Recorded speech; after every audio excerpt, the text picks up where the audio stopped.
Welcome back to another exciting episode of Street Fighter League Japan. It's a special one because that DLC has finally been unlocked. That's right, Fighter is available to play, and we will see who is actually going to pull that character out as it is kind of deep in the season. My name is St. Cola. I'm joined with Vicious. Hey, my dog, how you doing?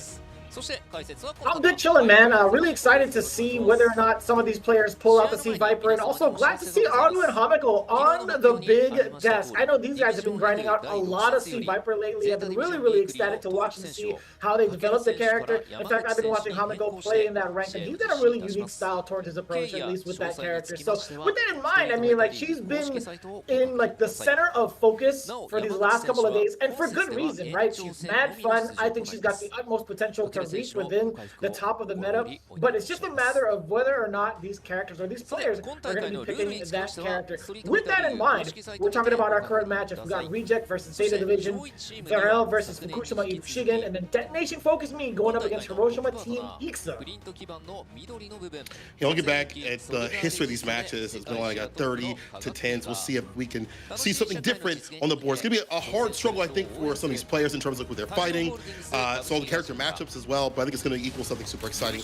Once again, all of it supported by 15 million yen. That's some of the prize pool that we've had previously, plus other supplementary prizes with the awards and other things all on the line. Brought to you by all beautiful sponsors that we have out here for Street Fighter League. Always going to see these players get paid out in full.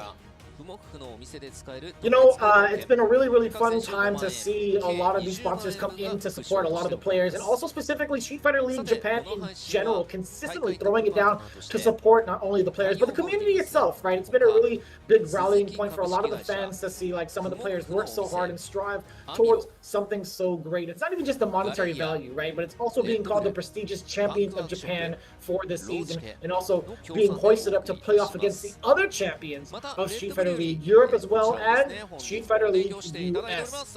And speaking of those two leagues are going to be happening real soon. I forget that October is already almost over, right? We've only got like maybe like a week or so left before the big Chengdu final, also for the CPT, but also seeing more and more of Street Fighter League develop. We are currently at the past the halfway mark. The very first match in the set of second round robins going on amongst these teams. So this is going to be the genuine run back. There is no holding your punches now. This is where you have to go all out. However, looking at it right now, when we talk about the players and the matchups coming up next, we talk about Reject going up against Zeta Division. Now, when we came into the start of Street Fighter League during regulation season, we were looking at Division F and we were like, man, these are some insanely stacked teams, right? Reject is actually at the forefront of it with 150 points. And then you wouldn't believe it, HIROSHIMA Team IKSA with 150 points tied as well. So that's just to kind of give you a hint of who the top two are.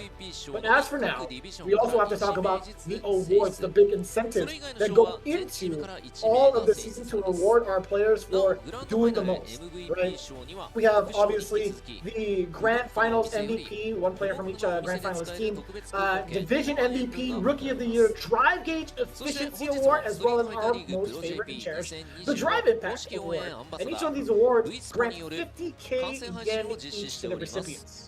It's a lot, quite a bit to Drive Rush and Drive Impact, but once again, speaking about support, you know, we got a lot of ambassadors out here, a lot of YouTubers that have been supporting the scene inside and outside of Street Fighter League officially and unofficially. Vispo especially has been doing a lot of good work in terms of interviewing the players and the winners and the teams and trying to get a more in-depth look at what's been going on in their brains, because when I ask Lashar, he won't tell me, but I'm sure he'll tell them especially. And they've even did a mid-season recap as well, so if you are a native speaker, you can definitely check that out, or hit those, I guess, generated whatever. Either way, yeah, captions, there we go. It escaped my brain for some reason, but you know, you can do that if you'd like to, but I just definitely suggest doing so, because get that insight in these players' minds and why they're doing what they're doing, why they have certain structuring in terms of like their teams and stuff like that for the home and away side is pretty sick. Now, going back into these matches, as you were talking about, how we've started off the season, it's surprising to not see Reject and some of these other players and these teams be as dominant as they have been. And before I get more into that, yo, the live stuff is super sick. If you've never had a chance to watch fighting games live, go do so. I don't care if it's with one person, 2 people, or 100. Go do so. The energy is definitely different and get way more enjoyment, just like a sporting event. Anyway, back into the matches though. You know, you're talking about how it's been contentious in both these regions, maybe a little bit more in the side of F, I do believe. But it's great to see that it's not just about, oh, I have all this top talent out here. I have Daigo on my team, and Lashar means I'm going to win expeditiously. It's always about the strategy. It's always about the character selection, stuff like that. It's always about the cohesion. It's not just about having certain players on your team to make things work out. And for these players out here that are on the lower rung of the team as well, that are maybe not getting as many points as possible, they still have a fighting chance. I feel like this league, you know, compared to other leagues, hasn't been like, oh, these guys are out. They're getting farmed for points. They're getting cooked continuously. Every time we see them, they're going to lose. It really is hard to tell who's going to take that W. It really is, right? I think we talk about the current point spread amongst like these two divisions. I want to say it's kind of hotly contested. I mean, first and place are tied. DetonatioN FocusMe currently sitting at third with 110 points, not too far away, right? If they manage to get a full 40 bomber, they will tie, but it's whether or not Reject and HIROSHIMA because I've managed to not score any points. And the fact of the matter is, we have that marquee match between DetonatioN FocusMe and HIROSHIMA. So it's going to be quite a toss-up, at least towards the end there. But when you look at the bottom three, right? Zeta Division, Varrel, IBUSHIGIN, 90, 80, and 50. That is a real tough spot to be in with the amount of points that you have, right? Not necessarily being 4th, 5th, and 6th, but the fact that you are under the 100-point mark at the halfway spot is going to be so tough to manage. If you look at Division S, I think this one's a little bit more competitive. There's a lot more points to be run on that side. Good 8 squad is 170, at the very bottom is like 80, right? Like, kind of similar in terms of like where the bottom rung is, but honestly, like COG Osaka in 6th place with 80 points, and then the rest between like 150 and 110, still in really solid spots to have some leagueovers occur. But Division F, kind of tough to manage right now if you're in the bottom three. But let's talk about who is at the top. It's gonna be Reject coming in as the home team. They're gonna, sorry, the away team. They're gonna be at the disadvantage. However, now with this team, though, you got Daigo the Beast Umahara to kick things off. We already know a ton of fanboys, especially with how he performed over in World War Japan week number 2. He's got to be feeling real good. The attack on Heavy Tank, it is Udo. As always, bringing in some new technology. I think he's going to be possibly dabbling a little bit, but we have the Korean Golden Finger. We got Lashar, who has been the highlight of a lot of high-end conversations, which I will hold in just a bit, because we got to talk about the coach rejecting the limit, the fighting game of the genius that is Tokido. We talked about Lashar a bunch, we talked about Tokido a bunch, right? These two brilliant minds put together have an astronomically high chance of taking it all the way this season. But it's something for free. You know, out here in the streets of the league, nothing is given for free. They have to work hard because Zeta Division needs as many points as possible. They're sitting below the qualification line to stay fine, and they've been coming through hot and heavy with a new team member, which we'll talk about a little bit more in depth as things go in. But Zeta Division, coming into this, had a lot of variety of these, you know, the characters, the players, the playstyles haven't found themselves, but they have found a different team member. Yamaguchi will be joining the squad today. Kakeru is taking to the side, and we'll talk about that a little bit deeper. But right now, let's get a closer look at Zeta Division Geekly. Started off with the shake as Yamaguchi on the mind. One better defensive active players in the business. The chosen one. Toxicity out here. Karu on the Aki. I like the way that he plays that character. Very aggressive, very active. The prodigy, Gucci always staying golden, never folded.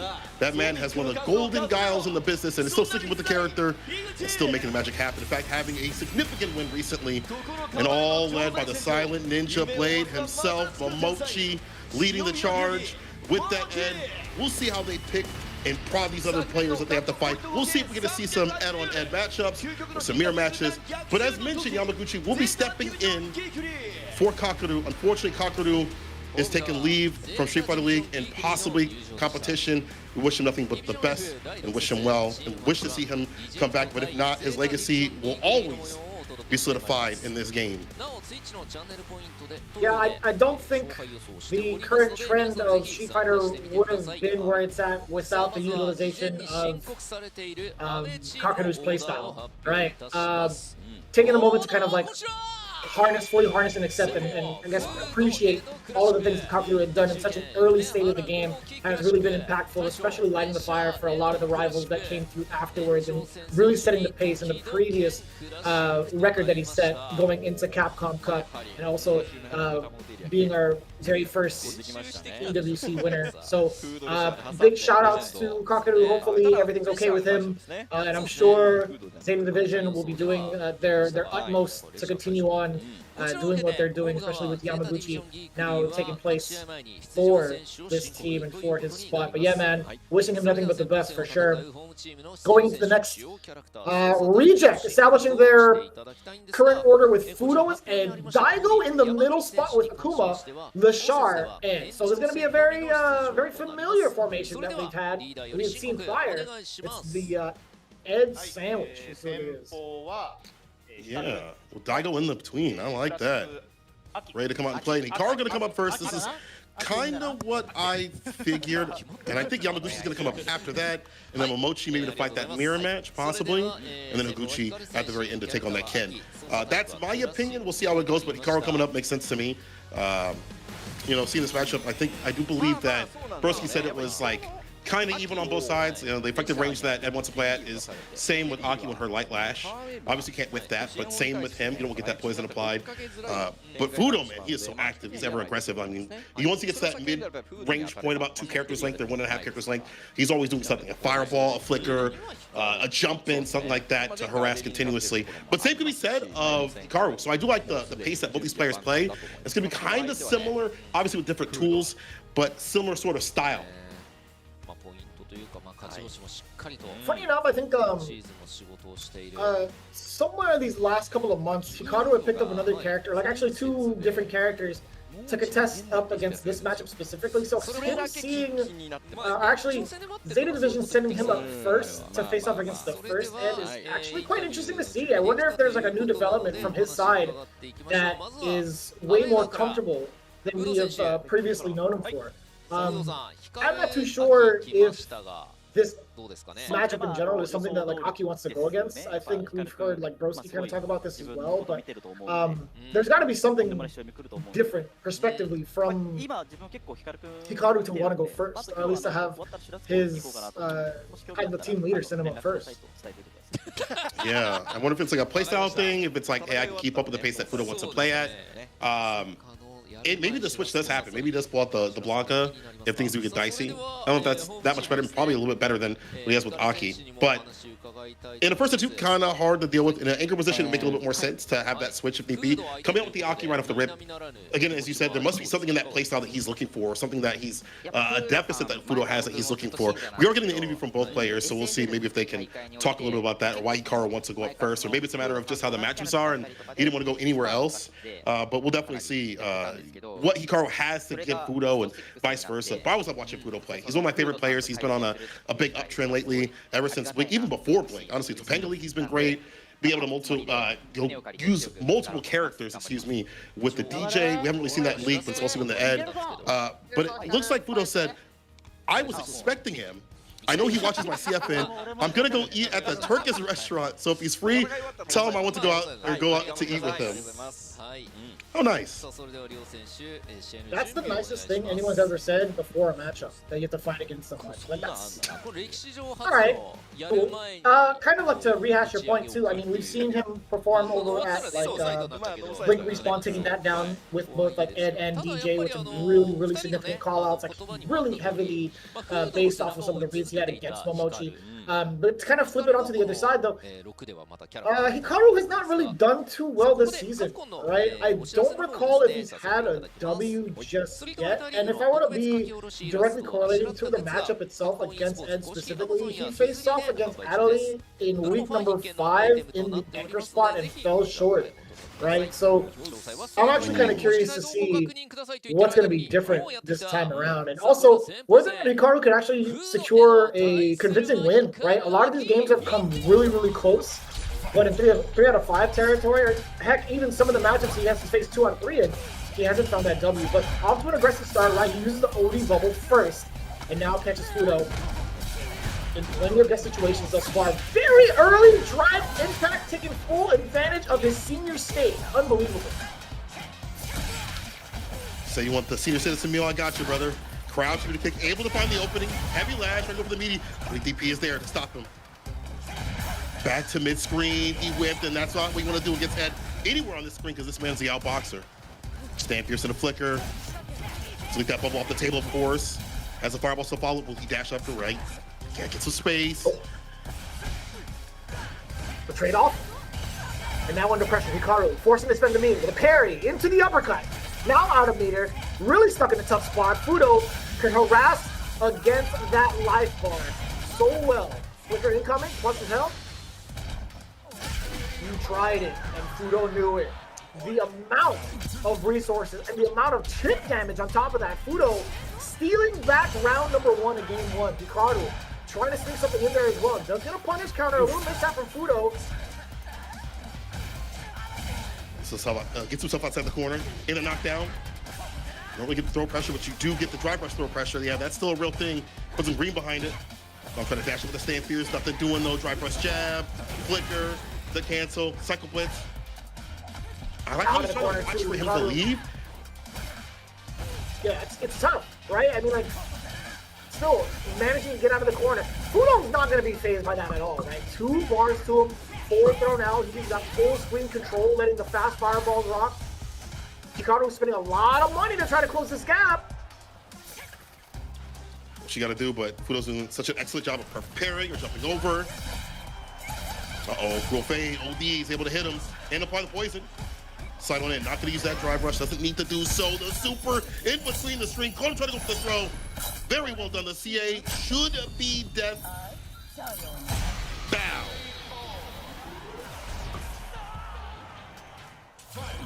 A very expensive call out against the drive rush cancel. But Hikaru, as long as he stays alive, totally fine with him. Fudo forced to back off just temporarily, right? Another drive rush coming in from Hikaru, following by the bubble. No, sets up a puddle instead. Fudo gets himself into the poison state, but now the uppercut again, finding the mark. The poison doesn't matter to him. If you get that fireball. Yeah, I like these perfect parries, but Hikaru's getting better right now. He perfect parries the flicker. And you chase something helping out. Get a proper punish. Take up setup. Poison salon. Can you find an extension? Some damage going. Hikaru's big chilling's got the lead. Crouch should be the kick. Overhead delayed. Still blocked out though. It's a lot of like similar approaches thus far. Coming in from fireball, coming in from drive rushes, but when it comes to like the impacts, right? Like Hikaru's done some different looks, throwing in like early crouching medium kick, kind of like delays as well, or at least does forward heavy kick to kind of try to get maybe a delayed normal from Fudo. Yeah. Spark, the throw, you can equalize. One good touch with some DRC behind it. Should be victory. Don't let him hit confirm that level 1. Push up a punish counter, go! It's level 2 off the crouching medium kick. It's 1 more hit. Go for a trade if you want to. Or let's go for the shimmy instead. That crouch medium kick reaching super far and super low. Karu able to change so many different types of pacing. You see him stay quick with it, put the poison on, get some damage going, and back off. Let the proc rock a little bit, and then go aggressive when he feels necessary. First, game to him. I was about to say match. Excuse me. It's not over though.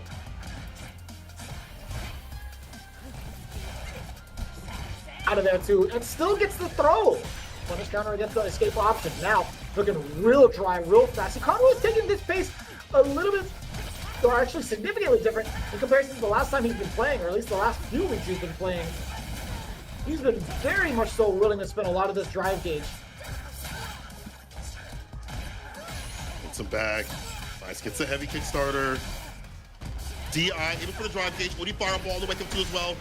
And Fudo was forced to take those hits before he gets the burnout. Does get the anti-air, the pickup with the DP. Doable. We take the trade. We find a hit.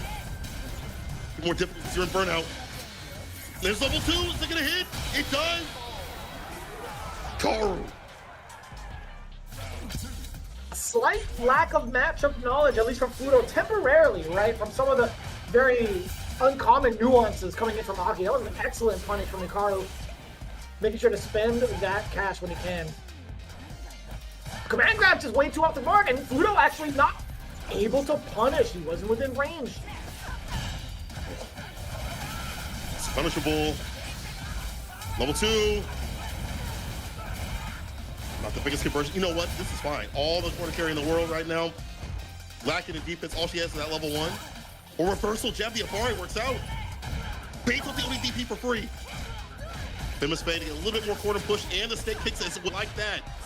Take him towards the west side. Forward head kick over and over again for the plus frames.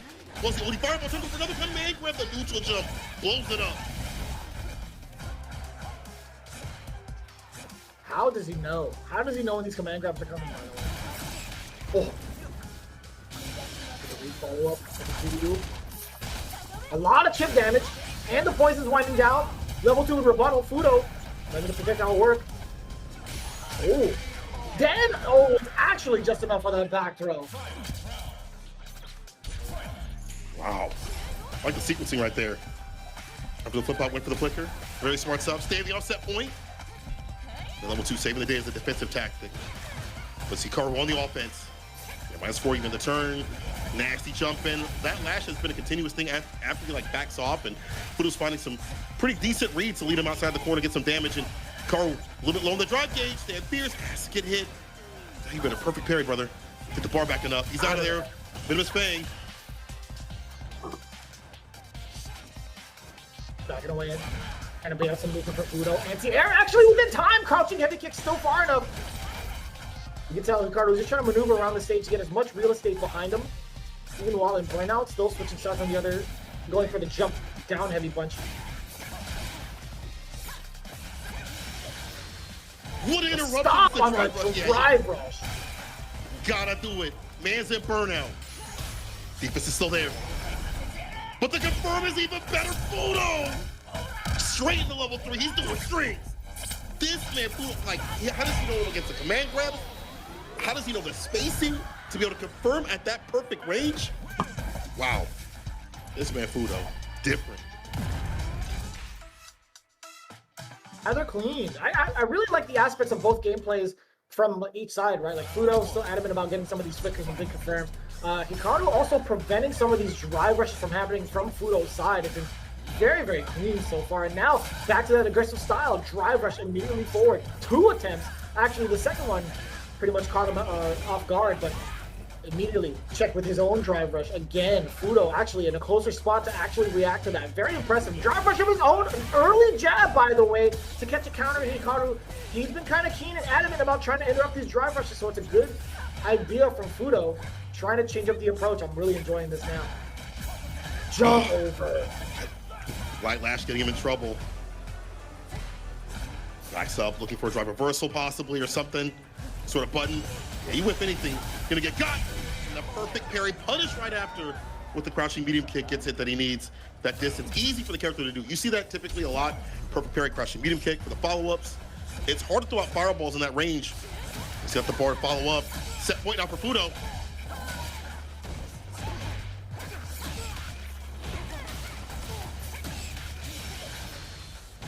A lot of damage incoming level 1 for this knockdown. Hikaru, how do you approach afterwards? You drive rush on in there with the low. Fudo, life ticking down, still trying to fight out of this corner. The poke from the medium kick from Hikaru, now a side switch. What do you do now to apply pressure? Forward throws, that's a good start. Level 1, as you run into it, it's going to be the parry. Tons of damage going to be dumped out. We got the upper. You still have critical art. Fudo 1 touch away. Hikaru not gonna give him that solace, not gonna give him that second game. In fact, spending a bar of his own towards the end of that combo, as he should, as he was in burnout to tie it up. Final game, final round. I cannot believe he checked that drive rush that close with crouching light punch. The defense on both sides against drive rush has been pretty damn tight, and it's forced out a lot of switch ups. Just like that, drive rush, heavier button this time. Hikaru trying for the fireball to jump in again from Fudo. The reads have been so good when he takes the air. The perfect parry, there it is, the perfect parry in the DP pickup. No follow, that's fine, you have him up in the corner, he's on the drive gauge, he's whipping too much. It's a super to seal off the rest of the drive. No more gas in the tank. Oh, if I were Fudo, I would let the drive impact rip, no matter what. Even if Hikaru has the 1 bar, right? Kind of forcing that away from him. But yeah, with the plus frames. Yeah, actually forcing the level 1 regardless. Yo, Fudo is still in a good spot. Hikaru's got 1 bar left. A little bit of burnout to worry about. That's if Fudo can manage to get a big opening. That's going to be the opening he needs. That's going to be more than enough to jump in, calling out the lash, excuse me, Hikaru. Thinking he's at the right moment to do it. Fudo getting away with yet another jump. He treated it like a fireball, man. His intuition is way too good on it. Like, he has been so good at the anti-fireball play, the distance at mid-range against this character. We saw perfect parries and the punishes. We saw some driver's checks here and there, obviously. The whiff punishes too as well. The sequencing after certain moments to either ensure him to have his turn or have a punish right after, I think is what put him over the edge. And also, that means that the appetizers are on Hikaru when they go out to eat. So, good stuff to Fudo. He played that very well. I will say, like, I did like the different approach that Hikaru had throughout the entirety of the set, right? Him being a little bit more, I want to say aggressive. There were a lot of drive rushes coming in from Hikaru.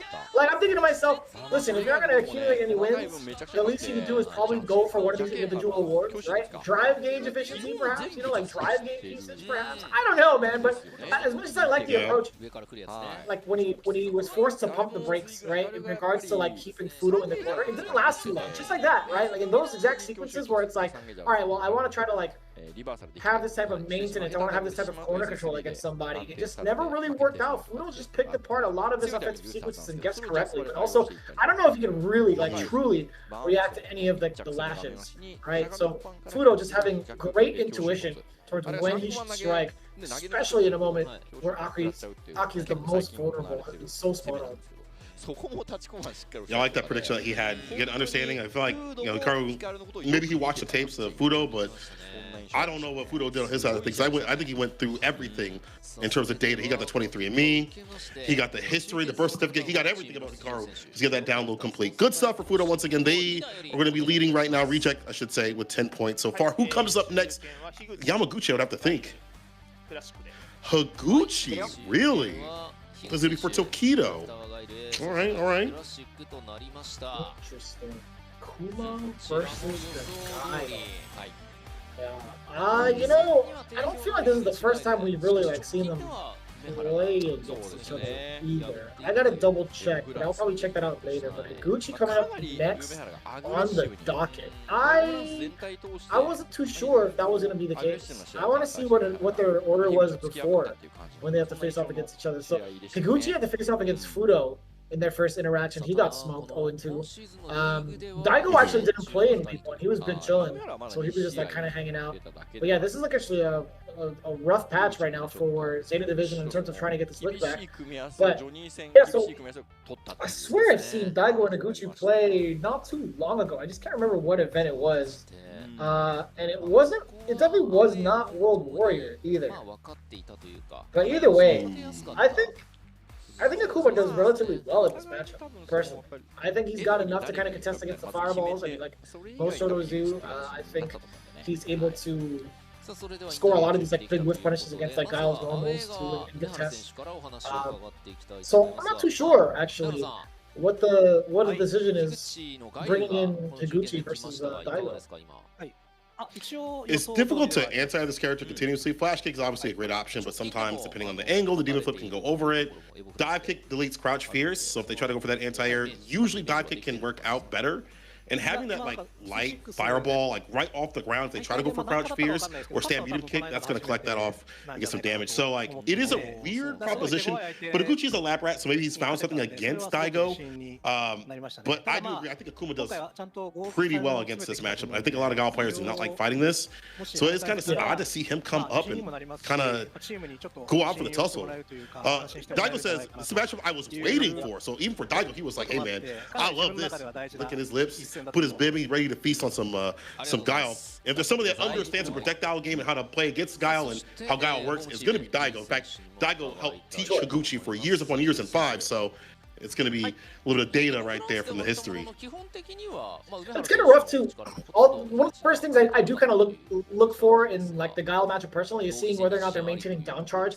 I don't really care if they're actually holding on to back, like if they lose real estate and they're like willing to throw out Sonic Boom, but it's when they're crouching is when I'm the most kind of like fearful, right? I think if Daigo can force like Higuchi to stand, then he's going to be susceptible to Demon Raid regardless, right? We talked about the anti-airs to kind of like hammer in on the point you were making, right? It's very inconsistent to anti-air someone like Akuma because of the different angles on the approach of the Demon Raid, like the different strengths itself, it flips at certain ranges.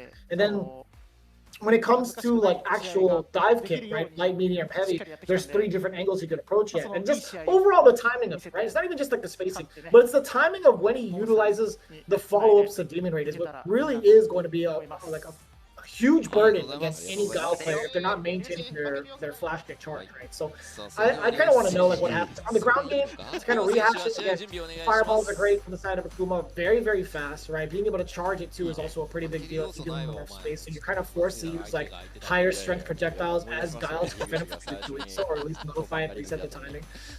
Looking at like the medium type of normals that Akuma does possess, and even like longer range normals, right? I don't like Guiles lingering for too long because it is susceptible to something like Stand Fierce from Akuma. That's pretty much like the god button majority of the time.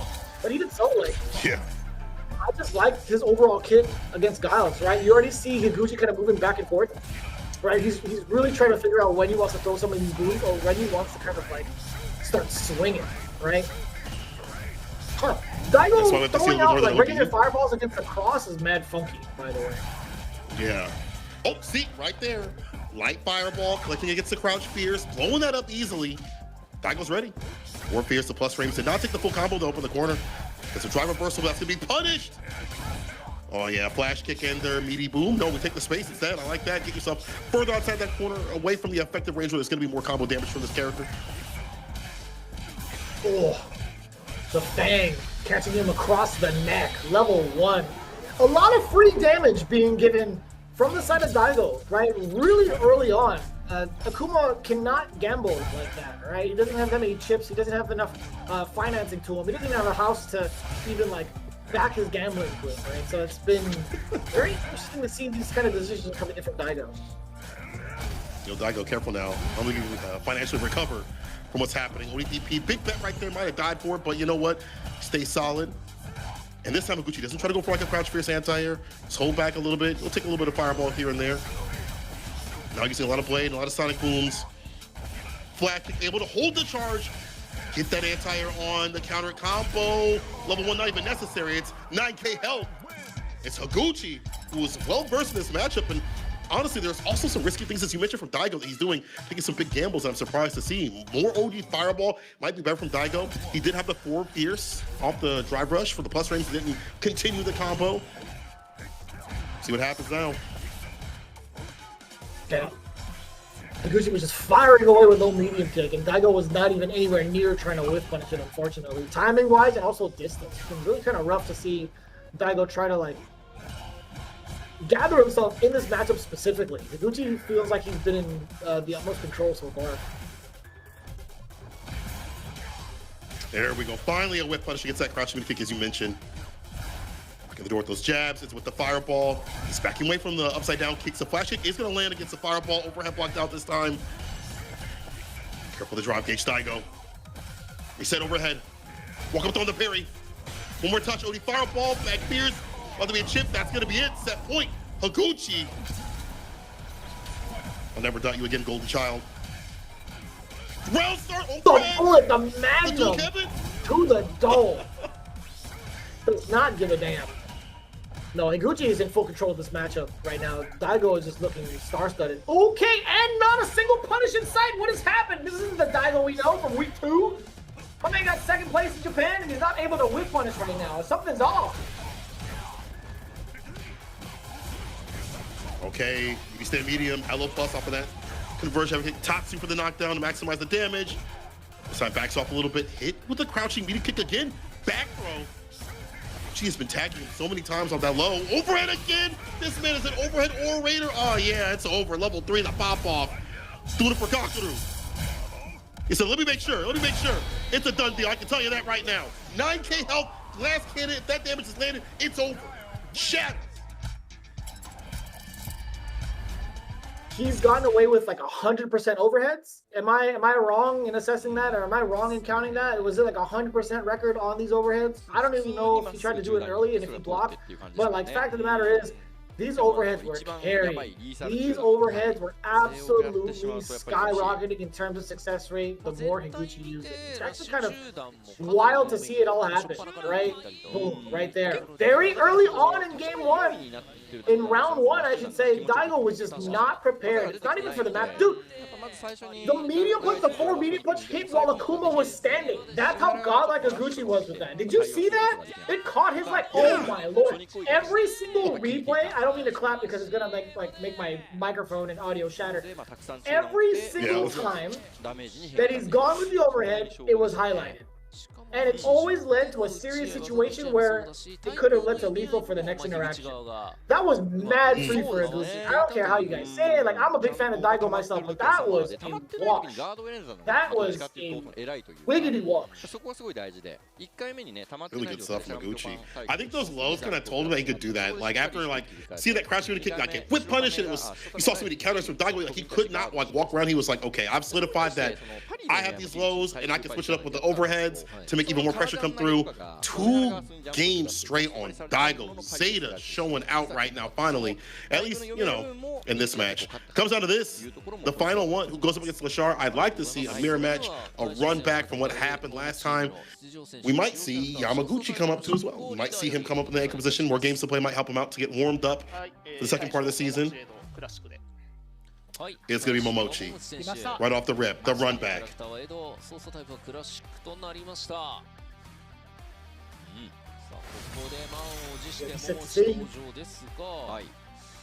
Yeah, so as it stands right now, Momochi, he has to step in on a technicality. He has to step in as the anchor. Yamaguchi will only be playable for extra games for the rest of this season. I don't know if that's going to be like something that was supposed to be kind of talked about, but it needs to be said.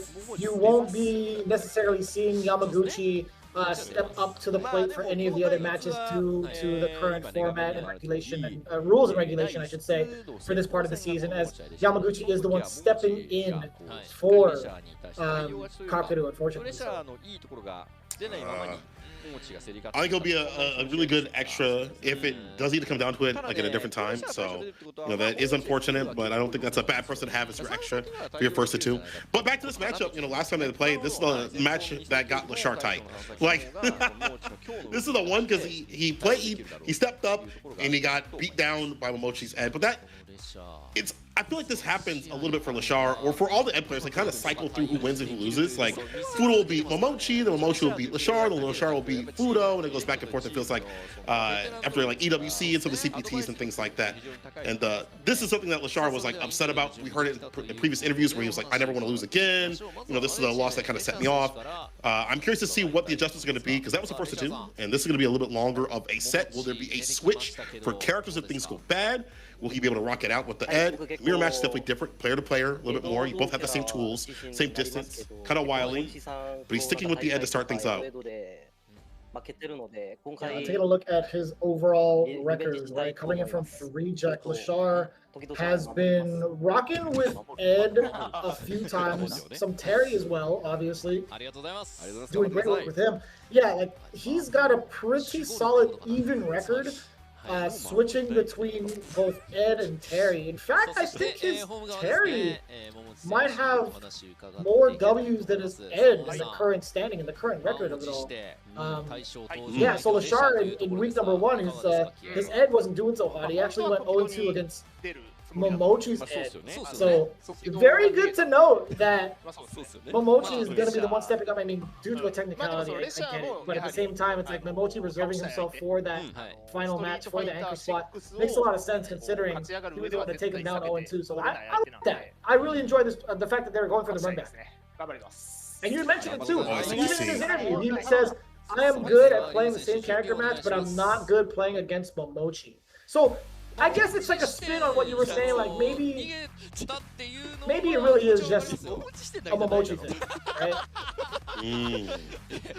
His play style or something he's doing this match. Because I remember like Budo had somewhat of a way of like fighting Momochi. It was like, I threw a lot more fireballs. And like the mirror match, especially if I'm fighting Momochi, that was like one of his interviews that he did. I think it was last year during like the season 2 like World Warrior or something like that, where he had to fight Momochi to qualify, if I'm not mistaken. But either way, like that was his game plan against Momochi. I'm curious to see what Lashar's gonna do if we'll have to switch, because I've seen Lashar also develop some stuff, and I've asked him a few questions like, what's your game plan against Ed if you have to go up against him? He's like, well, I do like drive rush fireball, kind of feint out things against some of his buttons and some of the reactions that what you might go for. He might go for like crouching light kicks, so I'll do like drive rush fireball to catch him unawares. Things like that to kind of switch it up. But right now, it's going to be the mirror match, and I'm curious to see if it's going to be just that. Also, I'm a little upset because Momochi did not get the takedown Tokido or fight Tokido because Tokido was looking for him. Either way, it's going to be a good match. First of 3, final for this team set. Let's get it.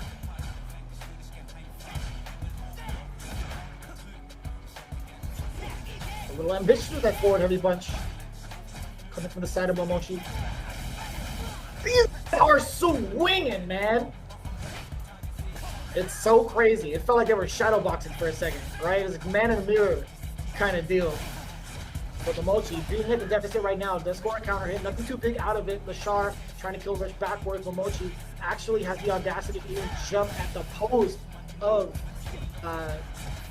any sort of charge like that, any sort of flicker charge like that. Knocking on the door, does get the blitz, kill rush forward, trying to bait something out. Lashar also really kind of delaying some of these lights too. That is a huge conversion coming on in. It's a knockdown. Yep, median up to recover against the double-digit startup, or at least the double-digit active frames coming in from the uppercut. Momochi putting the hurt on early. There's a lot of crouch heavy kicks. Be able to whip punish continuously or just take a lot of space where he's dominant. And he's able to like take his turn with like a dash up or drive rush where it feels like the shark can't get a handle. It's like right there. Played a button, got clipped. Backs off, resets the pressure. Also trying to reset that drop gate just a little bit. Want to give him that space because honestly, Ed can rule a lot in the neutral. A little wait and bait right there. Toss him. Trying to go for the tap parry. Oh man, every button whip is so dangerous right now. Oh, you really thought you could charge up that stand, Pierce?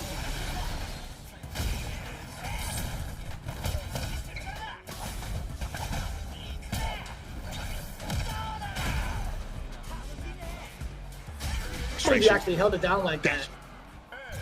Oh. Kind of nice, man. Momochi, it looked like he was on the ropes. No pun intended, because they're boxers. But it looks like he looked like he was on the ropes for at least the second round for a bit. Not even close. I charge with Sam Fierce of like a little like a frustration, like how do I get in against this cat? All right, to get the throw right after. See if Lashar can keep that lead. Disrupt the pacing and find the timings. Off the crushing light punch, the knockdown. DP actually able to get the cross up. Oh, but you're in the corner now. Oof. Walking up, does get the throw. Could do it again if need be. That trade and immediate walk forward from Momochi. Immediate test too. Here's confirm. 1, 2, 3. Doesn't really get the setup for bigger damage than that. But this is tough. Oh, Momochi with the fake out. You can do level 2 if you wanted to in the next string. Plus frames. OD Spark Fireball, level 2. More than enough to finish it out with a chip. Momochi is just harassing Lashar once he is in burnout. The sequencing is just so correct. And also throwing Lashar off. Sneaking in a back throw to make it even closer to lethal off of chip damage. Very smart stuff. The fake out with the spark. Lashar not able to find it. Nobody walk up back throw, just inching forward, which is positions. Driver's throw. Low on drive gauge, but builds it back up by getting aggressive, getting active. Dash up, you see a dash up block, waiting for a DP possibly, still able to block out the jab. Uh-oh, caught him coming in. OD, level 2 coming through. Single bounce. Significant. Hella damage. All the way to the corner. That blitz. The timing of it all, too. Momochi knowing full knowledge of when he's allowed to press buttons on that setup. Uh-oh. Close for easy punish right there on the target combo. Level 3 is on the menu. When's it gonna be served? Piping hot. One touch, one whiff. Shark's gonna be at a huge deficit. Oh, I thought that was it. It's LaShar that fights ahead. But level 3 in the sequence, Psycho Blitz he does. At the very end. The Psycho Blitz that built as much more as possible. Use the CA. But that's not too bad. Momochi doesn't mind this too much, I'm sure, because he's got all that far at the bottom for a level 2, a double level 2 scenario if he wants it, if he can earn it. He might just be cursed and hold on to it for a while, right? Until maybe in a critical moment where he could find like a big whiff punish. But I don't think LaShar is going to give him that kind of grace. So it's just a matter of whether or not Momochi actually dumps out all the damage, dumps out all the meter early, or he's actually going to save it. Right? Like, it's really, really kind of tough to utilize this meter. LaShar's not going to give him any free looks. All right, that shit went to throw. Flicker for a flicker. Hit up support fears. So we're too ambitious with that. It lands! Oh my god.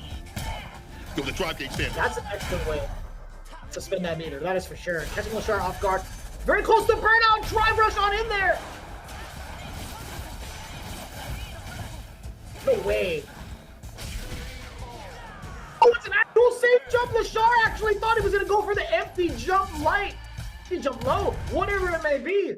LaShar wasn't actually ready for Momochi to strike, changing up the timing. I don't know if it's plus 43 or not. If it's plus 43, that's kind of different. I don't recall, like, how many plus frames you get off of that specific knockdown in that scenario. So, kind of tough to manage. LaShar, I think he was just going to assume it was going to be an empty jump low. I mean, I think previously in this match, we saw empty jump low after a knockdown scenario. Not in the same way, but at least like, oh, it's going to be like something similar.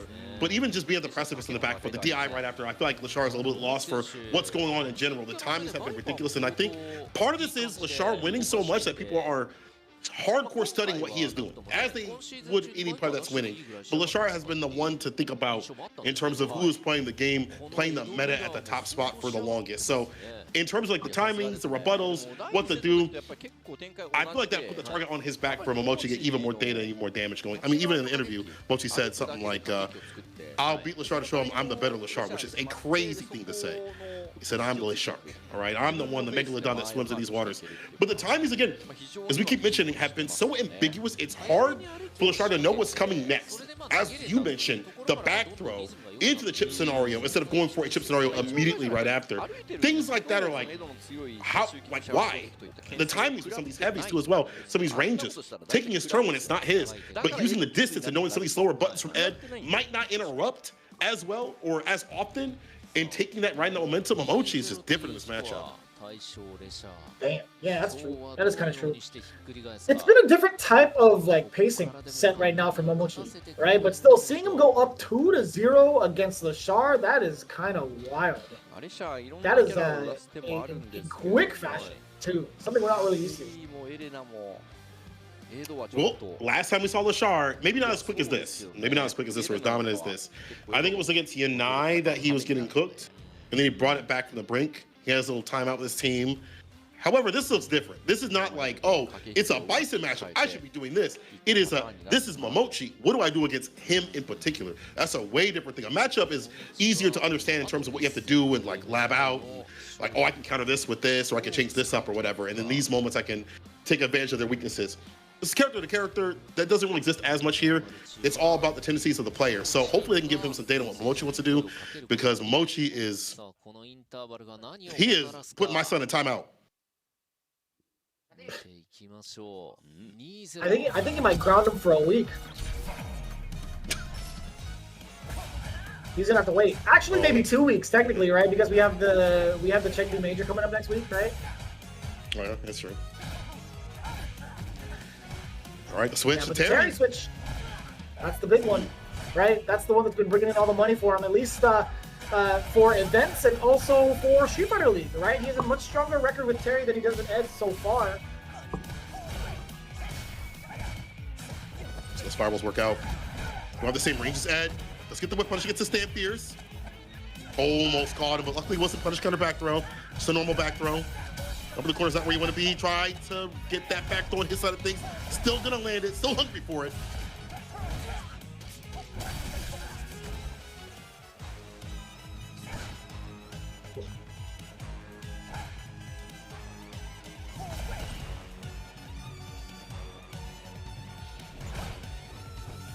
I like this pose. I like this threat that Lashar is currently making, right? Not trying to overstep his boundaries. He does have the life lead, but he's still staying within range just in case he wants to throw out a medium and whip punish. But speaking of whip punishes, Momochi, gonna give me that level 2. Double bounce, quadruple bounce, whatever was after 4. I don't know the term for it because I don't speak English well. But yeah, either way, Momochi actually fumbled the big sleep number. He actually fumbled the dream combo. It doesn't matter. A flurry of lights coming in afterwards.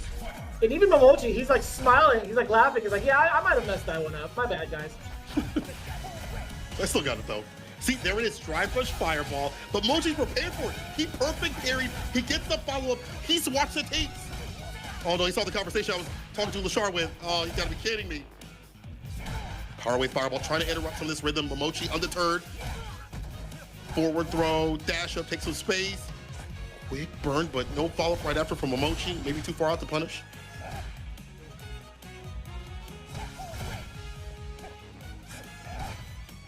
Oh. The drive rush and the low as well. The low short is so quick with it. Good button to use. Below the drive gauge. That's the problem. Yeah. Below the drive gauge. Right? How are we gonna get this back up? It's very difficult to do it right now. And you know what? He's backed away for a good reason, right? If he gets himself accidentally put into the corner with low drive gauge, it could be lights out, right? It could be very much over, but Momochi, I feel like he's getting closer to ringing up Lashar and getting a big level 2 real soon. With the counter throw, playing the crouch mediums. Lashar trying to go for a drive rush into a throw. Momochi absolutely ready for it. A single hit confirmed from Momochi could actually spell mad danger. What did we just say? Level 3 incoming. We're forcing the burnout. We have no bars to ourselves, at least from Momochi's side. 16 seconds left on the clock. We got to drive rush forward, or do we play it lame? We drive rush forward is the question! Taking Lashar out! It ain't 2-0. It ain't necessarily the mirror. But damn, what a statement to make. He has Lashar's jersey and he's ringing it up. He's hanging it on the balcony. Yeah. That is wild. 3-0 with his characters. Both Ed and Terry. Nothing working out. You saw the ideations. We even talked about it prior to the set. Drive rush fireball with Terry kind of disrupt that rhythm. Even the fireballs normally would clip a limb, get some damage up, and they can kind of get in and take his win right there. But he could not get it against Momochi, despite the fact that it felt like he had the tools and some of the timings just wasn't happening. And this mirror match was just, it was nothing. My man broke the glass continuously. This was an absolute beating. He definitely earned the name Lashar. Unfortunately, my son got defeated and deleted right there. Just so many sequences that were, the time was just so hard to figure out. And then the Terry comes out, right? Terry comes out, and it's not the damage dealing you're used to seeing. The fireball's not working out. He stand blocks the overhead. He deals with all the approaches from this character, and then gets aggressive right after. Momochi has figured out the machine. This is insane. He's got a Momochi problem. Lashar's got a Momochi problem. And Zeta don't have a problem taking away. 30-10 over reject. My prediction, scrapped. Yeah. I don't know, man. I'm low-key kind of disappointed. I'm just like, man, give me one correct call out on this one, because I thought it was going to be reject all the way. But then seeing Daigo come up too, really empty-handed, very surprised. Can you believe that is 5 games straight from Zeta Division, and they were coming in struggling, but instead, they do a huge favor for the entire roster, right? Bringing reject down this week to only 10 points, while they secure 30 for themselves. That hops them over DetonatioN FocusMe temporarily at 120 points. That is a significant deal. Again, a lot of the teams, they should be taking out the teams for dinner at this point. They should be taking out dinner and be like, yo, man, we appreciate you halting the big dogs, yo. Appreciate you, like, yo, we needed that. We needed that, because this is one of those things where it's like, League is so great because it's not just about the 2 teams that are fighting each other. It's like all the teams jockeying for position, so everything matters, especially as things get or continue to be contentious. But Zeta Division coming out strong, I think they had partially empowerment by, you know, the Capcom announcement and trying to do well for him and, you know, show up for him. So he's not out here saying, hey man, we're still strong out here. We're gonna still carry the Zeta Division flag for you. In the meantime, Yamaguchi not able to play until the exposition, and that happens. I'd like to see him play. We already see him out in the league. He's done well when he does play. But I gotta say, yo, Zeta showing out in matchups that I didn't think were gonna work out. The guy with the Kudo one, despite the way that Daigo played that, the fact that Gucci had locked into that man not stand blocking when DP, because the crouching mid kicks were kind of like the tester, the taste tester, like, oh, okay, I'm gonna catch you walking back and make you annoyed by that, and I get my overheads right after. I feel like, I mean, this was hard to call in the first place, but they really did their homework. Yeah, I mean, I feel like it was a little bit of a cheat code for the side of Higuchi. Once he abused like the age of Daigo, like the current age restrictions of reacting to certain things, he just kind of went with it. He's like, the time is now, old man. I'm gonna do overhead 4 times, 5 times even, to secure this W. Insane. But anyways, Yamaguchi coming in with his winner interview. He was hanging out on the I guess the tiebreaker seat as the extra man. He had this to say about his team. He said the team was just outstanding. Unfortunately, or I guess fortunately, maybe he had a fun time watching his game. Hikaru lost, but it was a close game. I came to play for the second half, but I'd like to try my best and play my best when I have the chance. Also getting the interview from Hikaru. Fudo was really strong. The others won for the team. I was really relieved. And that match was actually pretty close. I like the adjustments from Hikaru. That shows promise. Even though he lost, as you were mentioning, the stylistic switch up that he has, going aggressive, then backing off, and then putting his foot on the gas, things like that almost worked out. It's just Fudo, I think, played that game so a little bit well in terms of reading the projectiles and the limbs at long to mid range. Higuchi says, I'm happy to show that we are strong, and I know I was able to win because of the team. And honestly, Higuchi, to see him obviously play around the reactions and lack of reaction, I guess, of Daigo, take that W, that's got to feel good. Riding that W that he had previously last week, I do believe that he showed up. He finally got a win because he's kind of been lacking out here in the league. It's just rolling momentum. And then Momochi. He knows the code, bro. He has broken the code of Lashar. At least, I don't know if it's like a player issue. Remember when Bonchan was really dominant in Street Fighter V, like the year that he won Evo? And he was like, yo, I'm great against most 2 players, except for if I run to Itabashi, even in pools, I'm getting smoked. It's like that guy right there. I could be dominant against other people, but that guy right there always gets me. It might be one of those things, or maybe people are starting to understand what Lashar is doing. The timing's starting to mess the code up a little bit. So either way, good stuff from Momochi to take down both of his characters. Not only just the mirror match, but also the Terry. Yeah. It's been kind of scary, I feel like, just for Zeta Division and some of their misfortunes, right? Momochi has put himself in anchor so many times, but it's against matchups that I feel like he wanted, right? In days or in weeks like 3 and I think 5, not necessarily anchor matches, I should say, for this one, but Momochi faced himself up against the Candy players and has fallen short like significantly against those 2. But when it came to like the Ed Mirror match, he's been rather confident. Even against some of the Shotos, he's had W's on there. But seeing him dismantle like this degree of player, like we can talk about the matchups all we want in terms of like who Momochi is comfortable playing against in the character matchup, but I'm genuinely starting to think it's just like a player, right? Like he's definitely understood like how certain players approach the matchup and what their tendencies are and like what spots they want to play at, and Momochi's just able to run and steam, or at least in this occasion, right? If I were to really put a record on it, he has 5 games straight. Just to put it in perspective, he has 5 games straight against Lashar. He's beat Lashar's Ed 4 times thus far in league, and has beat his Terry just once. And that's all you need. He doesn't need to prove himself against Lashar or the Reject team for the rest of the season, because this is the second round robin. They are done in the run. Yeesh. Ochi said, we decided to play today against Lashar, but unfortunately Kakeru was out of the team now. We didn't want the fans to feel it. Kakeru was a one-man team. Fudo just told us we're invited to the restaurant, so we're waiting for the call. Well, add some salt on that one, because Zeta definitely did some damage, and I know Lashar, he's gonna have a very salty meal, you know. But again, I agree in terms like that it's really starting to become, especially at high level, a lot more about like player tendencies and things like that. This is definitely a game where people forget this, that matchups do matter, but the player-to-player matchup, how someone is performing, what their tendencies are, their styles are, that definitely matters a lot more, especially when you get to the highest level. It's not just about, oh, this on paper, this is this. That does play a factor, but what also plays a factor is how aggressive they are, how much drive kicks they're using, like what are they doing intrinsically with the character. And you start to see people lock into that, especially in League, because you get to focus on the players a little bit more.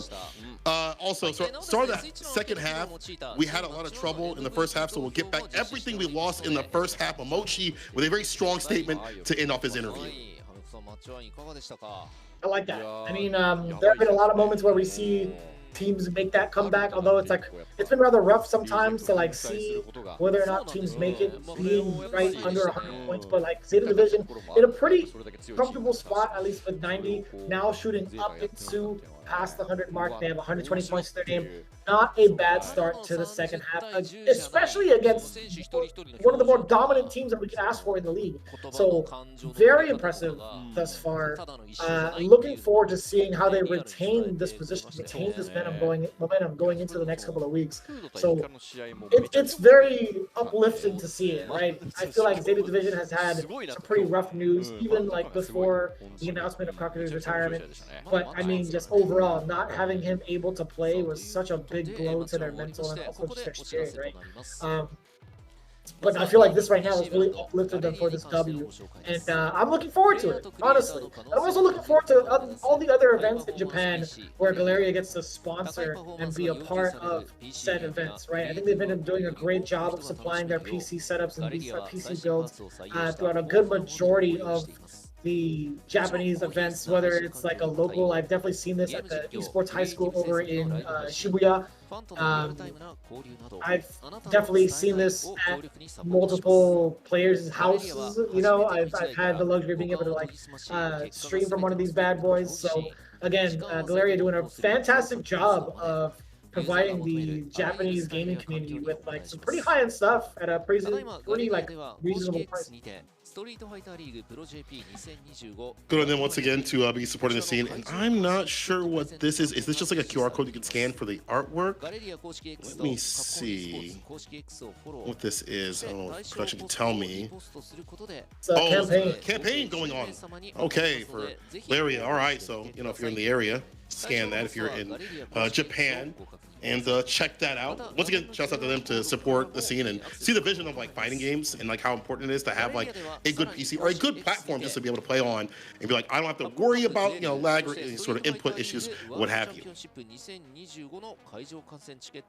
And also, they're in conjunction with promoting Capcom Cup 12, obviously with the current campaign of Galeria and how active they are in all of esports in Japan. It's no surprise that they're going to be a huge and pivotal part of Capcom Cup 12, excuse me, supplying some of their machines going into it. And I guess if you're in Japan and you manage to like tweet out towards Galeria and Capcom Esports, it's pretty much like a raffle for a Capcom Cup 12 ticket. But if you guys want to enter that, you can check it out on the QR code as well. Honestly, that's a pretty sweet deal. That's a pretty like sweet campaign to be a part of. I would love to try that out if I were in Japan, because you get a 5-day pass, right? I think that's what, Wednesday, Thursday, Friday, Saturday, Sunday. Yeah, that is a long time. That is a long batch of activities in the Ryogoku Geekon. Honestly, there's nothing more spectacular than being in that sumo arena watching some Street Fighter 6. It's so godly. Also, you can take a picture on the beautiful Suzuki bike, which I'm going to do, so don't worry. Next year, I will see that bike. You'll see a picture of me on there. Shouts out to Suzuki once again to be an official partner for Capcom Cup and all the things that have been going on with Street Fighter. They have been putting it on with the scene. You've seen the bike out there in the purple. There's also the blue, but the purple's definitely been the one I've seen the most. If we want to see all, take a picture out there. Go do so. You know, if you go out to CPT events that haven't, go ahead and you know, show up. Suzuki, shouts out to y'all. Thank you so much for supporting. Shouts out to every sponsor that's been supporting Street Fighter League in full to help us put us on and give us some of the best acts you could ever ask for Street Fighter 6. Now, that's the first match down. Second one's going to be Varrel versus Fukushima IBUSHIGIN coming up next. You do not want to miss this matchup because this is damn near do or die time for the latter. We'll see you on the other side of this break. 20時13分頃を予定しております。それでは一旦失礼いたします。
Red Bull gives you wings.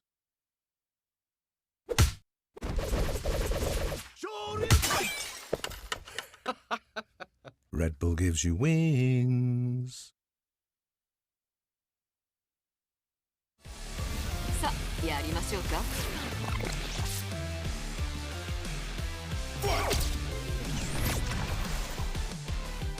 いい？これでおやすみなさい。え？そうね。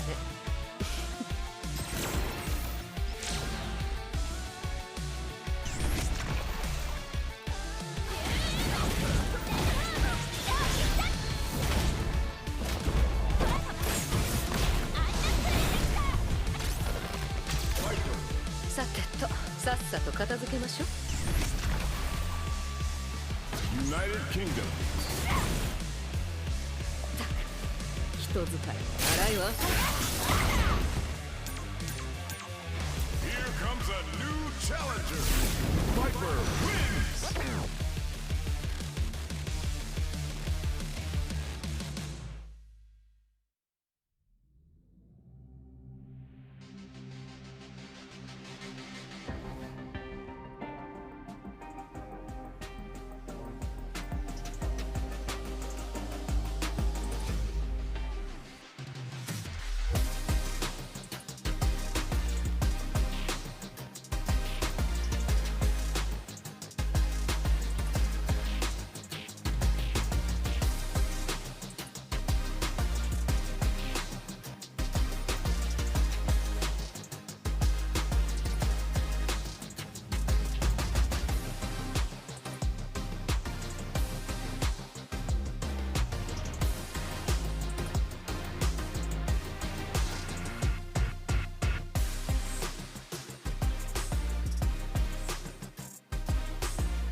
いやめちゃくちゃいいじゃん。マジですごかったな。まあ言ってもやっぱそのはいやること自体はあいい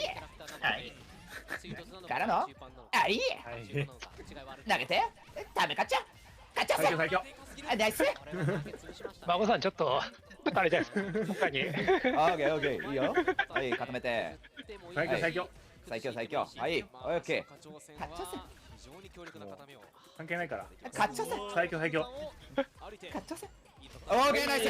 最強。最強だな。抜けざるを得ないか。抜けたおかげでちょっと回復した。カウンター。はいこれは十分はいかどうだ。まだちょっと怖かったですね。はいまだオッケーナイス。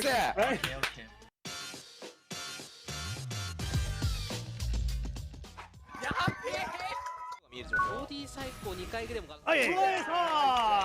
パン SH 強パン SA1 でそうですねありそう。さあ柳井これでマッチポイント。カウンターないぞ。カウンターまだよ残りそう。ただ置き攻めあるよ。ガードガードガード。ダブルに起爆の前オッケー状況バックステップ冷静にドライブゲージが戻よっって次の位置に戻っているがうわー先端でもいけ投げ圏内中技が来てラウンド先行。おおできないやばい仕上がってしまった。これは絶妙な前のキープだまた来たいたいたいた終わった終わった終わった。減りますよこれ。パワーゲイザー SA2 からトリプルおお。そのままそのまま。ギーザー仕込んでます大体。小技カウン SA ターオーケーうまい。上原先生ポイントは逆にレシャこんな人いましたか。ただバーンとオッケーおー確認したゲージが少ない状況柳井は画面足はいおーいいんじゃないか県内ですねおそらく。はいごぶちか今の攻めに行くカウンター祭りオッケーいったかいったよないったよなそう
さあここからはチームマ Into the second match, Varrel versus Fukushima IBUSHIGIN. This is going to be a wild one, right? So let's get right into it before we talk about the finer details. The away side, starting things off with Varrel, we have TS, the exceptional pad master. This guy is definitely the Shoto to watch for this team. Rocking that Akuma, and of course, one of our favorite players, one of the only Dawsons that can do it in Japan, is the Yoda Monk, that is YHC Mochi to follow suit. The third player coming in, the Prince of the Rapids, Mizuha. He's been actually doing a fantastic job with this switch recently over to Mai. I wonder if that's going to be the character for this week. And of course, one of our favorites in general, the 2D God, Vamos-san, always bringing in that character. Let's see if the Crimson Chin comes up with a different facial expression on his way into the matchup against Fukushima IBUSHIGIN. I told you, man! I called it! I called it! He made sure you guys got a good glance at that bad boy. They almost had me out of my chair. Oh my god. You gotta chill, yo. Alright, let's lock in and clock in. Fukushima IBUSHIGIN definitely has to clock in right now because they need as many points as possible. Sitting at the bottom rung. Need to get to the playoffs. Will this be the start that they will have to see? They have a titanic team. They just have to put it together. All the pieces. Just have to make sure they complete the puzzle. Let's take a closer look at Fukushima IBUSHIGIN. Oh, starting off with this young team, we have got the Ascendant, Tsubasa, beat people down with the jury in the mind, sometimes on the side. but definitely looking for a W out here. Today may be his day.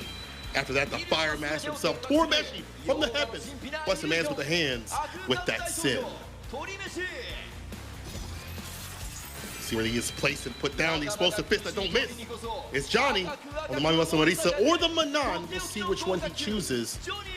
If he comes up today, or even is need to come up today, was all led by the unyielding spirit that is Yanai, one of the best fighters in the business that you could ever ask for, on defense and on offense, ever staying optimal. IBUSHIGIN, despite their pedigree, individually, has not been able to find themselves in Street Fighter League, and I think part of that is honestly where their matchups are, their cohesion, but I feel like today might be the day. Today could be the day, although difficult, might be seeing a W from them. They were doing a pretty decent job, at least in the anchor spot last week when they tried to hold their own. I do believe it was the Yanai matchup versus Lashar where he actually went over Lashar 2 whole games. Wasn't able to close it all the way. So there is promise, right? There is some significant improvement week after week. Although they may not have the points to prove it, this is their time to actually bring it back, right? So it's a tough order. TS, Mago, Mizuha, Akuma, Jury, and Bai. I was really hoping that Mago would have gone for the C Viper. Yeah, seeing these players play so continuously, upwards of like 10 hours, and not seeing the character. This one is, I guess they want to stay solid out here. We'll see who comes up first. The order for this is going to be kind of weird because I feel like if you're trying to fight Mizuha, who's got a Mai and a Cameo on paper again, your picks for your characters are kind of at a limit. So Torimeshi goes up first against Akuma, against TS. I kind of thought Torimeshi might go for the anchor because he's so good at the Cameo matchup. At least what happened last time, but maybe they're trying to avoid the runbacks, the download the data that they've given them, and have to fight something that's on paper that might be difficult. So Torimeshi comes up first. How do you feel about this? I don't mind it being able to reset the timing on fireballs, also kind of like floating over it. Preventing Akuma from moving on in freely with drive rush. We've seen how impactful he is doing the drive rush forward into like forward fierce, etc. I think Torimeshi has done a pretty significant job of deterring a lot of drive rush approaches. He's gonna really force TS in an awkward position where it's like, do you know the matchup or not? And I think it's gonna be TS at the disadvantage just based off of that factor alone. I think even outside of character to character, I think Torimeshi is well versed and can flex on this matchup way more than TS can going the other way around, right? I think because Torimeshi loves to be aerial, he's never really on the ground that much, that often. He's got the mix-ups to really do damage against that character. And when we talk about fighting Sim, some of it is like you have to take hits here and there because they are death by 1,000 paper cuts. For Akuma, it's different. It's like maybe 10 paper cuts. He can't take nearly as much. So like that deficit of health does come into like a factor here in terms of like when you're getting hit to take in a little bit of data here and there, or trying to force your way in. And for Akuma, it's a little on the harder side. You might have to use maybe fireball, some of these knockdowns. Your drive rush is pretty decent in terms of like speed and like distance, but to have that timing for perfect parry, it's gonna be hard to read against someone like Torimeshi because he's always switching up what he does with his fireballs, his timing, his float approach too as well. As you mentioned, now that Akuma, or at least now, recently in some of the patches that Akuma has had, where they've changed the character and altered, if you throw a fireball, he has a hurt box on his hands now, at least a bigger one. So that jump cancel, jump fierce, or jump heavy kick that Sim can do a lot faster will come into fruition a little bit more over these fireballs, especially if you're throwing him at close range and he calls it out properly. So I do think that you're right in terms of like the things that Sim can do, but if Akuma gets hit, he's not letting go. He's like a bulldog. He's just not letting go. The owner's like trying to pull him back. Nah, he's not letting go. My man's a bit down for life. Yeah, that's tough. It depends on whether or not Torimeshi has like the insight towards like what TS wants to go for, but even so, it's kind of difficult to predict because like, what would he actually be able to do, right? If he has enough space, he could kind of do a fully extended jump, float over perhaps, and maybe TS could kind of like chase him down and anti-air correctly. He could go for a quick drill and possibly get like a punish counter if TS tries to throw. It doesn't really lead to much if it's point blank most of the time. I mean, you could get plus enough to link maybe a crouch short or something. It is rather tough, I feel like, for Torimeshi to fight back once he's knocked down. I think that's the nature of the beast of playing Dhalsim, right? But we've seen, we've prefaced plenty of Torimeshi matches in that exact fashion, and we've seen him escape the corner. We've seen him fight back proper. So that I'm not too afraid of. I want to see what happens though, like in the neutral, before the knockdowns even happen, right? I want to see what kind of obstacles are going to be set for both teams and see where it takes them. What if we get like close and do like jump like fireball to, you know, delete Yoga uppercut off the table? Because once you get closer to him, it's harder for him to anti-air in some ways on the predictive side of things. Maybe OD fireball. We'll see what's suspended here. What TS has for him. Torimeshi going at it. The stamina kicks to start things off. Just walk him down so far. Get that jump in. Try to rush him with the medium. Staggering just a little bit. I wouldn't mind seeing like a Yoga Lance against like an air fireball, now that I think about it. Not in that fashion though, still able to land and parry. The punish counter was there. He tried to get the back throw. TS actually read it, hence why he backed off, right? He doesn't want to be the one put in the corner, so he does manage to let go of that bite initially. Oh, he needs to teleport back with the fireball. Good timing. He's using the heavy one as well. Perfect parry. Get the drive gauge up. He's backing away, not even trying to throw the fireball, and now finding the jump in timings. This is what we're looking for here. Jump heavy kick, when you get closer, jump fierce. Yeah, and that was kind of sneaky too, because he did perfect parry the fireball, and then immediately went towards the jump. Torimeshi wasn't ready for it. The lance to check, cancel into the fireball. Now trying to find the offensive approach. A jump in, successful again. PS, multiple jump ins heavily rewarded thus far. Torimeshi picking the awkward spots to kind of throw out some of these heavies, and TS still managing to make the right reads. Just looking for more often than not. You throw out a heavy button. There's the Yoga Lance you were asking for, the back fierce, perfect parry. Had the jabs, no commitment to like a light kick and the adamant fist right after. Back to square one. Want a perfect parry and walk him down. Need to find the distance to get that jump in again, but now we see Torimeshi getting a little bit more flighty. Aerial approach.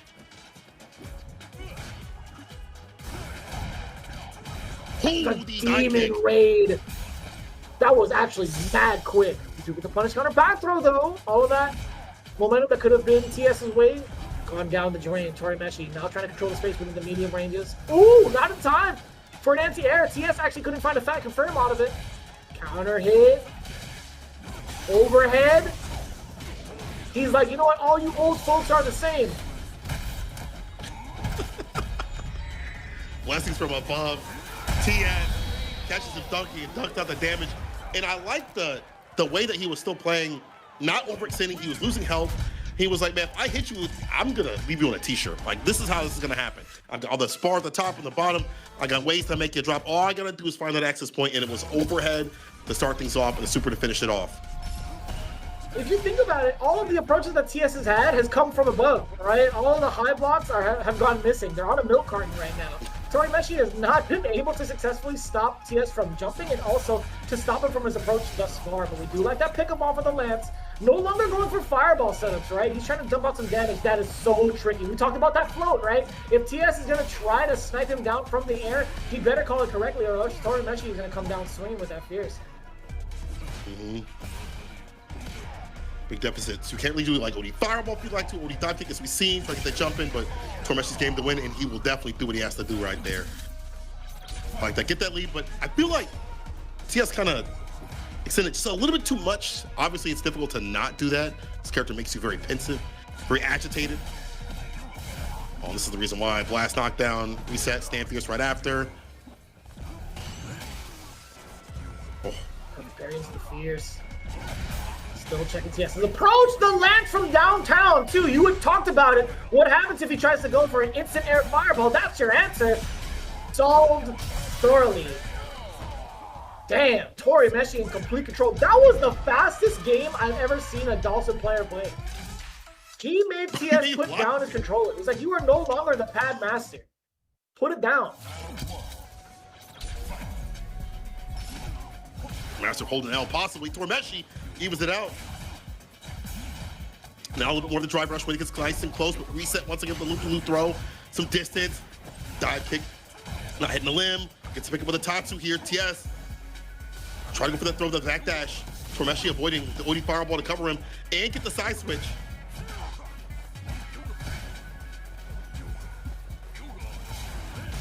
Oh, the timings are just too good.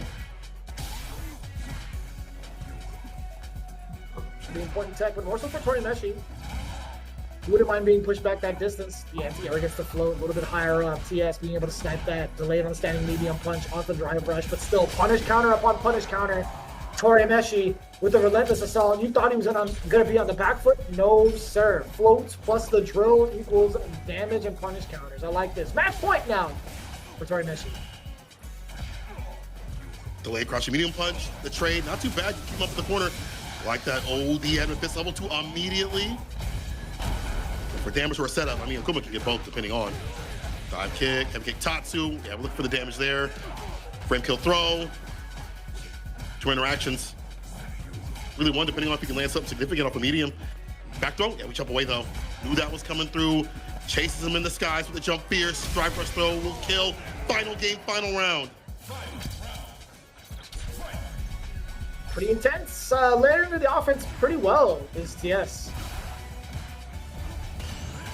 Torimeshi trying to come out against the fireballs, does pretty well. At least getting that perfect parry into that fierce. TS slowly trying to hound down Torimeshi, now taking the airborne approach a little bit more. Or at least a couple times over. TS maneuvering in between. Tatsu, heavy kick Tatsu in there because you're up in the corner. Midi stand medium. Oh, he still pressed that button right after. Able to get the side switch is his reward.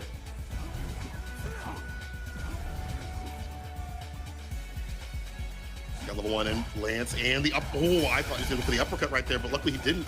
He would have got jumped in on and got caught.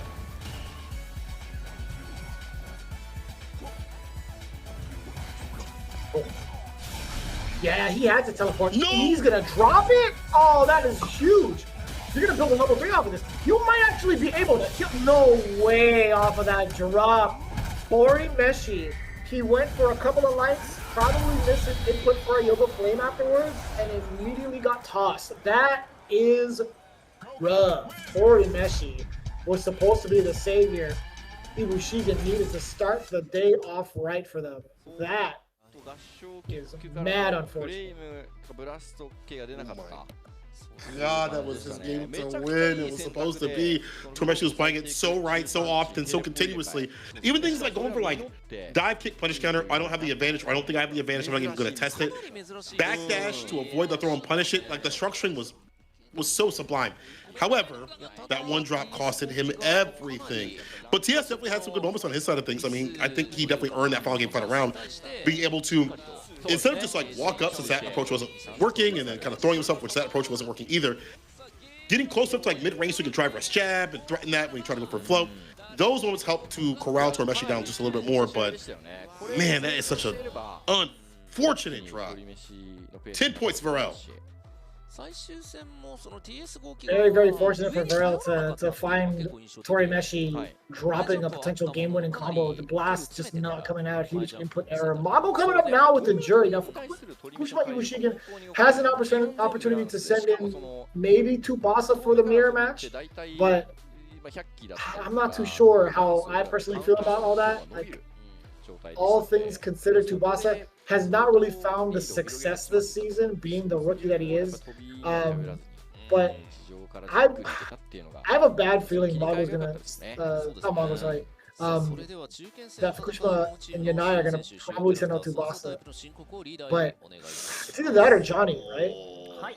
It has to be Johnny. You really are playing a mirror match against Mago? Oh. Okay, I don't want to prophesize no demise, and we've seen Mochi take it over Shuto, who had more experience with that character, so it's doable. I'm not going to say it's not doable, but Tsubasa really hasn't had the success that we have expected him to have in Street Fighter League, considering how hard it is, I understand. But going against someone like Mago, who is a 2D footsie god, who is great at reading his opponents no matter what matchup it is, in a mirror match, is asking a lot. Ooh. I don't know how I feel about it. I mean, I can understand the logic where it's like Tsubasa has the utmost understanding of the characters, ins and outs, but like now you're transcending past that character matchup, and this is a tale as old as time. This is something we were literally just harping on when it came to the Momochi Lashar mirror match. Maybe we'll see something to this degree where Tsubasa knows how to navigate his way towards any trade. I just want to see like what it is, because this is so. It looks like Mago shot. You sending not even a special great curse to me. A second great curse is what Mago, I bet he's saying. But I want to discount Tsubasa. I think Tsubasa, he has what it takes. I think just being in the league is giving so much pressure on him. He's been put in some very unfortunate, awkward positions where he has not been able to exercise that potential that he has. Like, obviously, we've seen it outside of league. Getting top 16 with Jury in Japan, where other Jury players weren't doing that much work in an offline position, very difficult. Being one of the top players, Jury players in the world, very difficult. Like, he has what it takes. I've seen him, but out here is a very different thing. Mago said, I guess they're underestimating me. I'm mad now. Bring it on. I'll beat you down. You sound like a protagonist. I don't like that. The theme is playing, bro. The protagonist theme is playing. I don't know, he's looking real anti, if you ask me. That's some real villain type of statements to make, right? He's like the high school bully, the typical high school bully. He's like, come on now, who do you think I am? You're gonna send a person who plays the same main as I do as if like he knows better than me? Come on now. I'm sure Tsubasa has some sort of rebuttal, but it's hard to like match the character that is Mago in the Crimson Shield, right? It's really difficult to even match his energy. It's too good, personally. I'm actually quite surprised he's not in any sort of like J-drama or something like that, right? I wanted to see him like maybe transcend into like TV shows or something. He's too much of a character to not do it. But anyways, 100%. Tsubasa, he's up here for a reason. Not even Street Fighter League, but I definitely mean within the matchup, right? He's also mentioned that he's watched Mago's streams. He's like, I always watch Mago's streams, and I know what he is made of. I will win and get the 30 points back home. He wants to try to kick it off, right? 10 points to their side would be a pretty great deal. Any amount of points would be a pretty significant deal for setting up the team captain. But Tsubasa, watching the things that go on in Mago's stream is a whole different experience than playing Mago, and I will guarantee you that.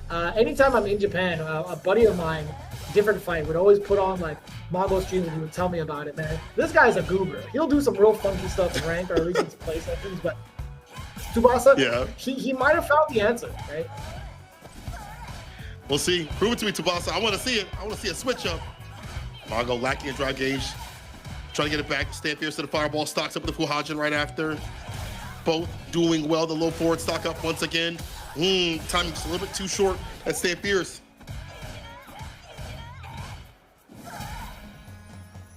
Damn. Sharing your brain cell with the fireball. Oh, try to sneak in a little reset. Tsubasa was ready for it for the back throw.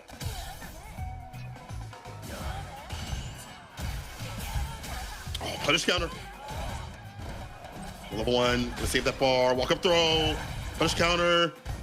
Dive kick to save the day for a little bit longer, but the sun is going down, and so are you. ODDP on the wake up. Had to be. If you blocked that, it probably would have been chipped. First round of Mago. 100%. 100% chip. The one, moving a blast off. Mago. No conversion off of the stand medium punch. Totally fine. This corner control is everything right now. Tsubasa under fire, excuse me. The pickup off of the OD fireball too. The delay as well. Tsubasa trying to press buttons where he shouldn't. Mago styling immediately. Level 3. Unnecessary roughness, 10-yard penalty for sure. But the perfect, he's got to be feeling pretty damn confident with that one. Tsubasa looking up to the sky, looking up to the heavens. It's crazy. He was looking up to the heavens and all he sees is Mago. He's praying to the wrong one, right? Mago just looking down at him like, yeah, man, that's me. I'm your god now. The OD fireball against a fireball that was presented. After doing the fireball to fireball, it's not just a thing where they're like, oh, okay, cool, whatever. It's, okay, next time that you play a fireball, I'm going to use my bar for the OD fireball. And he had earned that right because he had all the drive gauge in the world to do that. The space was really good for him to punish the Fukushima stock ups. Mago just Yeah, he's looking at Tsubasa. He's like, bro, what do I do, dog? This is not the same Cooper I saw on stream. That man's reacting to subs and things like that. He's playing different games. But when it comes down for business, he's about that battle. Yeah, my man is about to sub for a whole year if he loses to Mongo. He's like, I gotta do the research, bro. I got smoked in that instance. But it's looking kind of rough for Tsubasa, right? I feel like he hasn't really found his ground in the league in some of the matchups that he's been like put up against. But most of the time, I feel like Fukushima, IBUSHIGIN has been on the away position. So he's been getting counter-picked a lot these last couple of weeks. I feel like all other times, he hasn't really accumulated a big W just yet. In fact, I don't even know if he's gotten like a single W yet. I think he maybe has gotten a W against Momochi during one set, but like not a full game, perhaps. But I want to double check that because that's actually kind of wild if that's truly the case between between Tsubasa and like the whole of IBUSHIGIN. I'm gonna take another look at week number 4 real quick before I get on with my point. Yeah, Tsubasa hasn't scored a win yet. Not a single W. Oh, that is real unfortunate. As you mentioned, being counterpicked continuously. Like last time, even between these teams, fought TS, and that was TS's moment to break out, show out. But man, not scoring a single win, and then you got to go up against Mongo, and your team just had a heavy loss because your previous teammate dropped the combo that they were supposed to win. So even more points are being lost right now. That's a lot of pressure that's just unfortunately stacked on, and you're fighting someone that is so different than what you might see in terms of like their stream. Yeah, obviously, Mongo plays seriously sometimes here and there, but whenever I watch Japanese streams, it's Mongo, Kawano, a few other players. It feels like they're just kind of messing around, like you know, whatever. But when you fight them in the league, there's a different sort of weight that comes through. And I don't think Tsubasa, I'm sure he was expecting it to a certain point, but maybe not to this amount. I don't know what the adjustments have to be, but good luck to you because Mongo is looking super in form right now. I don't know if he's watching Tsubasa streams in reverse.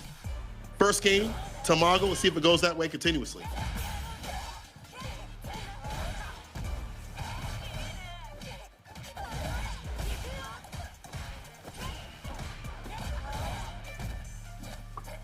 Just finally finding an opening back throw, defensive back throw for Mongo. No whiff punish, no low forward. That was straight. Forward heavy kick does find the mark though. Are you gonna spend the rest of it? No, not quite. Throw will do it. He was looking for a bait. Tsubasa not gonna give it to him. Pretty much one heavy, one sequence away. Punish counter, level 1. Still a tough hill to climb, right? Mongo still has a little bit of drive gauge left to him. He says a couple of more mixes. Even after this, he's still got a lot of life to live. No. Okay, I was gonna say, you gonna check the old man. Dash up does get checked. Oh. It's a burnout.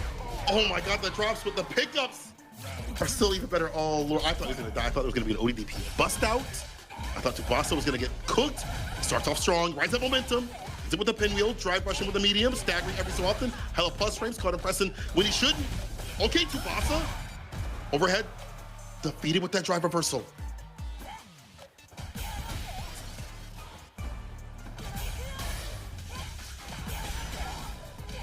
No way, you returned the favor with a level 1? You got a perfect? No, not quite. Oh, not like this.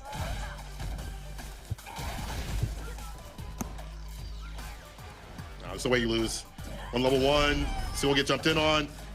Nah, Tsubasa blocking, you're dropping.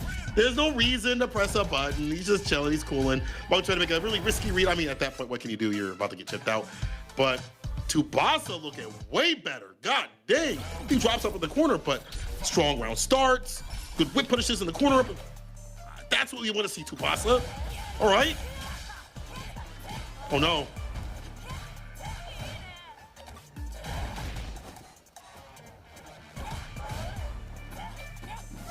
A lot closer than we expected. 2 crouch new kicks and nothing doing.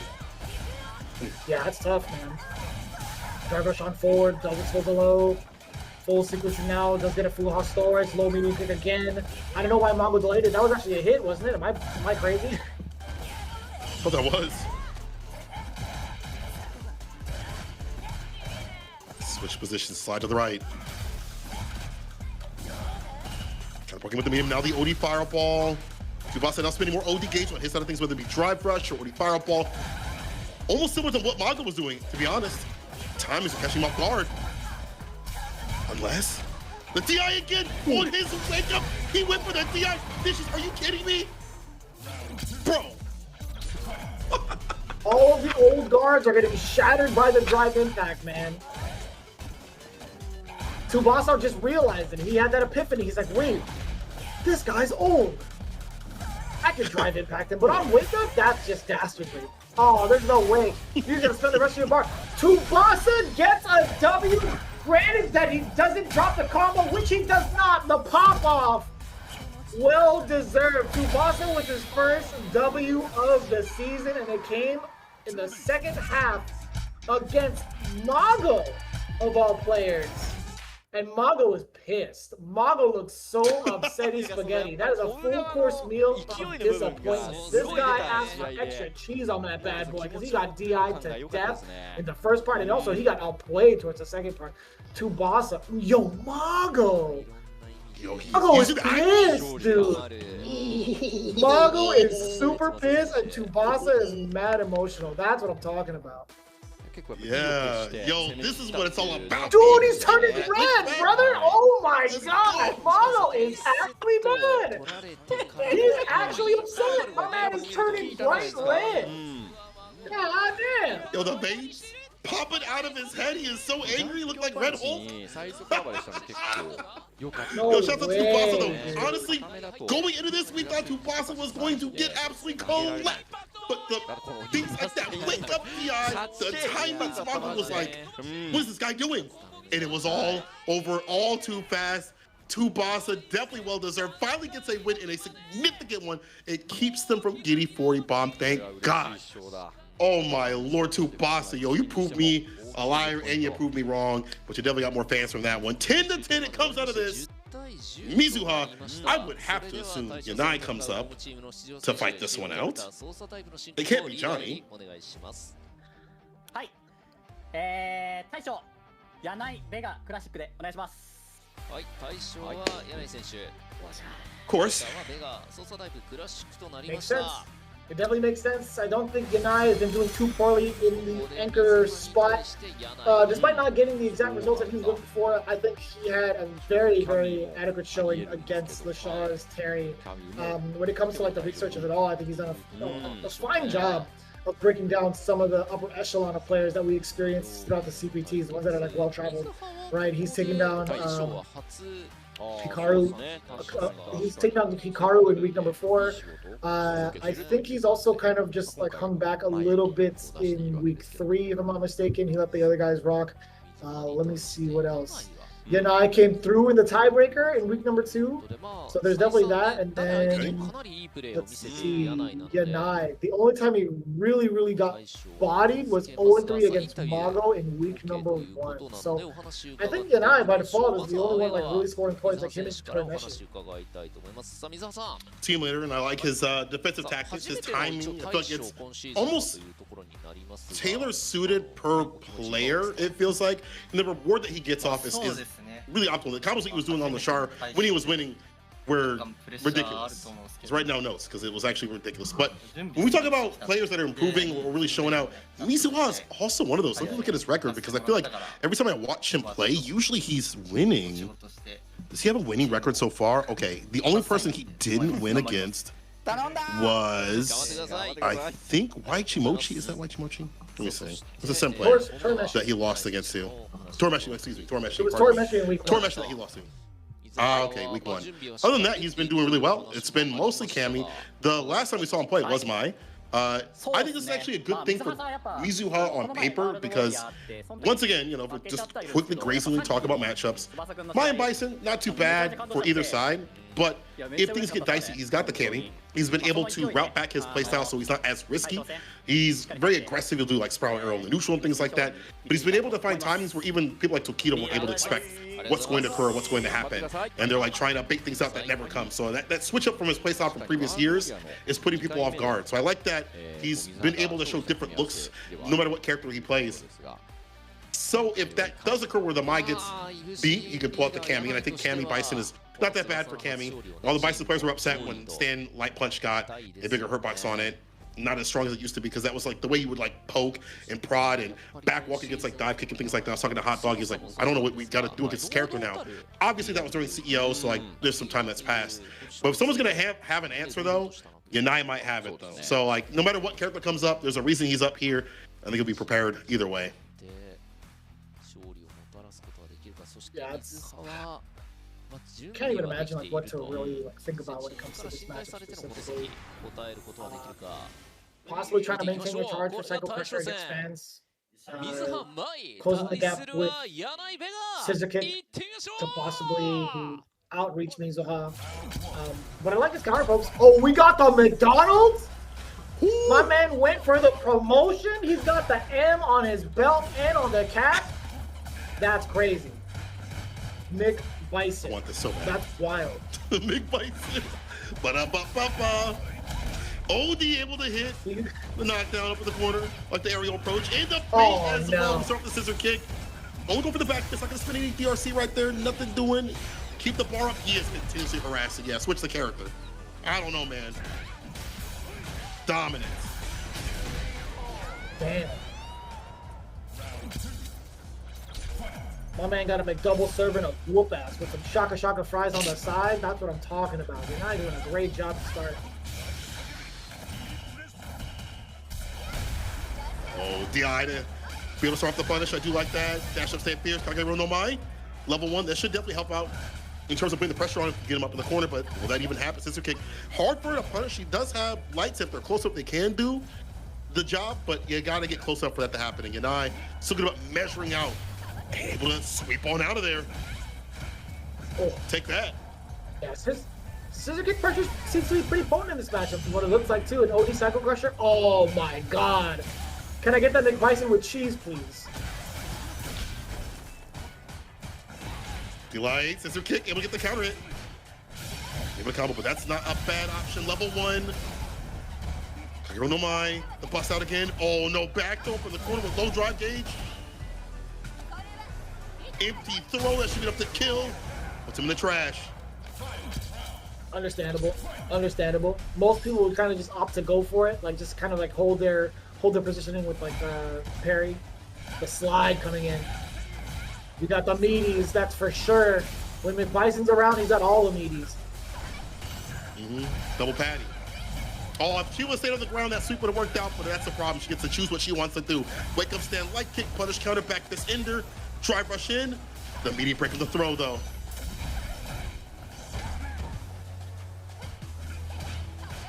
Oh.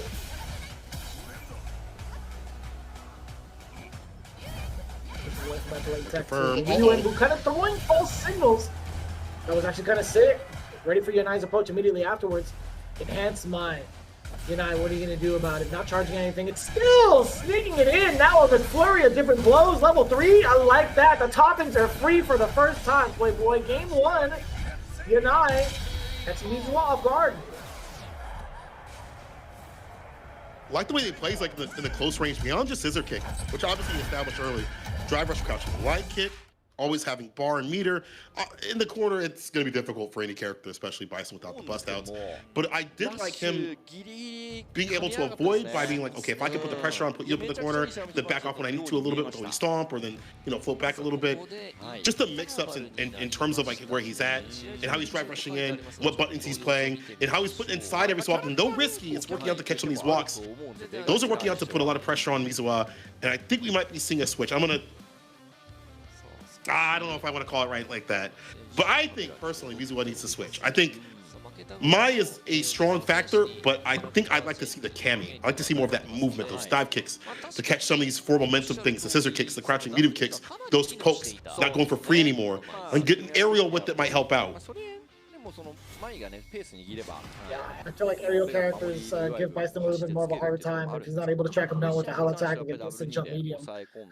It also really suppresses Bison players when you're trying to throw out like scissor kick pressure because of instant dive kick that could occur. And Kami is going to be the choice. A very early decision call made from Mizuha.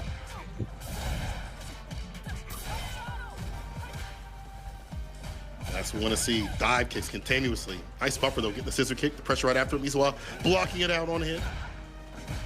Oh, confirm though.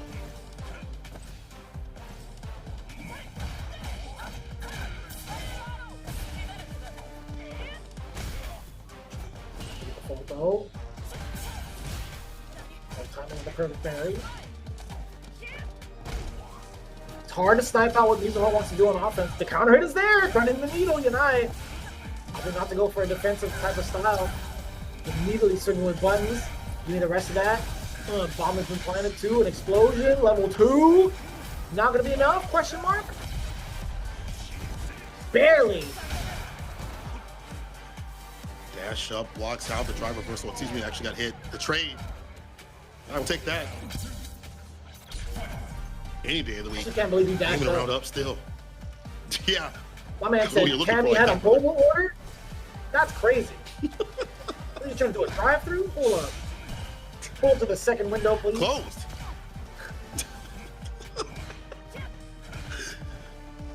You're on one right now. I like it. Oh. I can't help you, man. Now I'm thinking about food. Oh.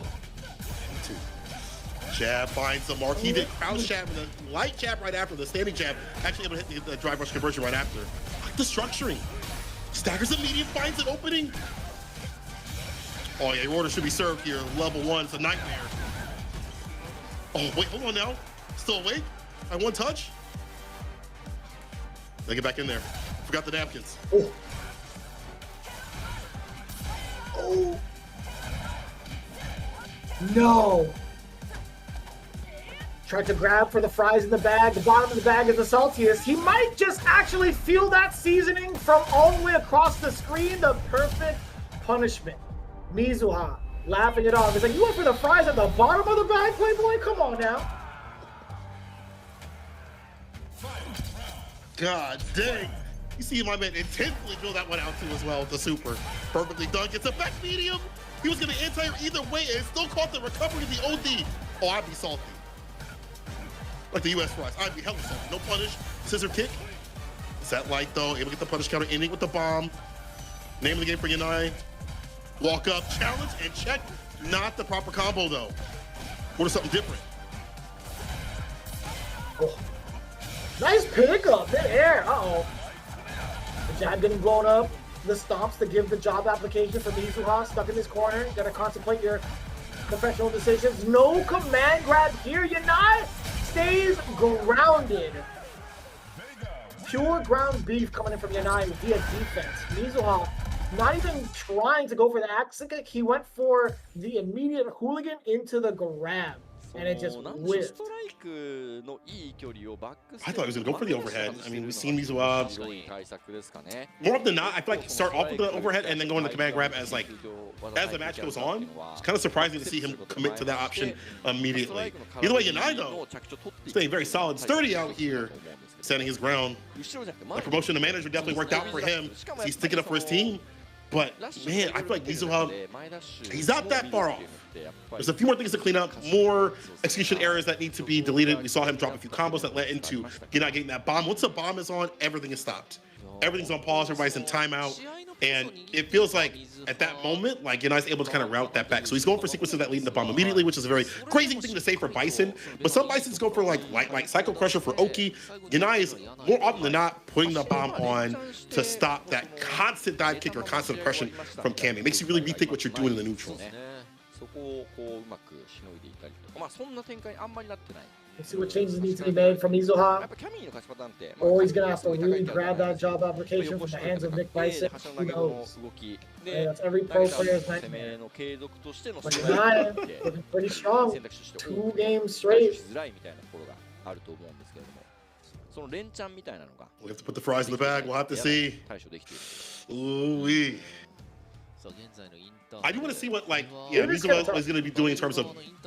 Actually, what do you think Mizuha needs to do beyond completing his combos and staying a little more sturdy in terms of how he's landing the dive kick pressure? What's the other adjustments that need to happen? It's tough to say, right? I don't think he's really had control of the neutral, and I don't even know if that's going to be like a suppressed or like a genuine answer to stop Yanai, because he's had so many different approaches. Like he'll throw out scissor kicks, throw you off. He'll find ways to drive rush and out check you, and also like throw out normals fast enough. It's really difficult, right? Like drive rush cancels, or sorry, drive rushes has really been a thing for Mizuha. The air approach has been like low-key kind of defended against since it's not being like fully blown up. I'm not too sure. I understand like Mizuha trying to go for a mix, like a Hail Mary of like Hooligan into command grab because Yanai has just been so sturdy defensively. But that alone also hasn't really worked out for him either. Let's see. Oh, he tried the, I would assume, check the drivers with the stand light kick, but that light kick just better. That might be the first bust up we've seen, at least with Cammy. A little bit more of that. You know, kind of just running his game plan continuously. Makes sense why you wouldn't want to do that. But you gotta present something different on defense. Again, let's it rip on the bus frames. Beating crouch fierce.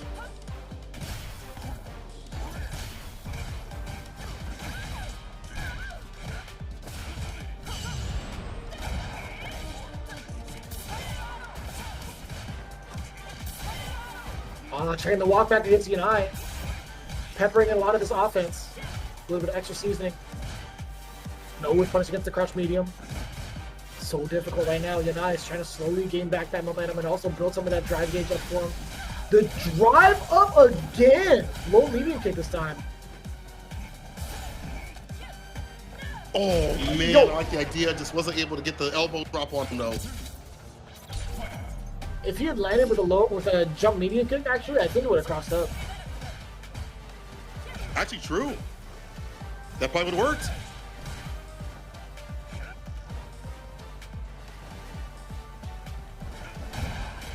Oh, very fortunate jump in. Just stand medium kick. Reversal button trade. Stand like it just a little too short. Continuing sort of pressure. Not being able to punish the scissor kick. He fought in the distance, but he has him right where he wants him in the corner. Well, he did.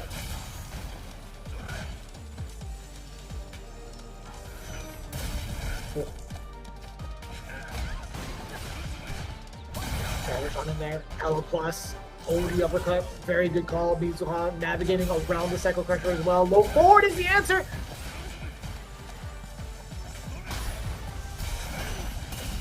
No way. Good parry. Oh. Fortunate problem though is that that whip leads to everything. CA on the way. Seasoning all done by Mizuha.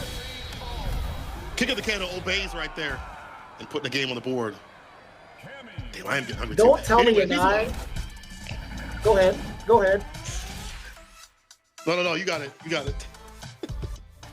I was just saying, like, Yanai currently sitting at 2-0 before last week as well. And now Mizuha cracking open that win streak, getting the W. I just really hope it doesn't happen to Yanai again where he loses 3 straight. There's no way. Oh, you're right. Oh, don't let it be you, brother. Don't let it be you. Don't get downloaded twice. The curse of the anchor position. When he stomps slightly delayed this time. Mizuha's drive gauge not too fine right now. The stand meter kick. And now the target combo takes away the rest. Overheads continuously. Overhead again, this time for the back fist in there. DI, wake up to the drive smasher. Kind of a win for Yanai. He'll take some of that bar away. Got drop gauge to play with. You're not willing to overextend right now. Raw sweep. Oh, if he went for cross reach, it would have worked. So we hope he has the drive gauge. No whiff punish on the low medium kick. It looks up to manage right now. Mizuha on the offensive, or at least so we thought. Yanai cycle crushing his way out of there. Back-to-back jump to try to catch him on the way down. A little too late. And it's Mizuha getting the first round of game 4 with some real tricky stuff. Empty jump, back into another jump, short dive kick. Or at least shallow dive kick, excuse me.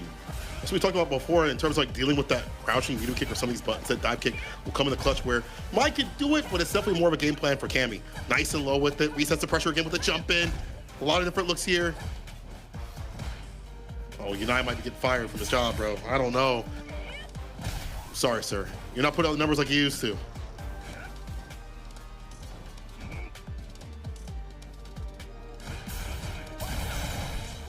Yeah, taking sweet time too. Mizuha's really playing the life lead game. And I like the bust off scenarios that you just mentioned. Also, reaping past the target combo, being able to throw out that life. Oh, level 3. Yanai willing to spend it at this point in time just to regain the life lead and also kind of establish dominance against the drive gauge. Level 1. Mizuha upon wake up doesn't want to spend that drive gauge to force himself into burnout. And I thought maybe he was thinking to himself, if he does OD uppercut, I'm in the clear, but not this time, bucko. 2 games straight now from Mizuha, the rebuttal. Not like this. Not like this. He is getting beat purple like Grimace. This is... don't let this happen, Please, God, please.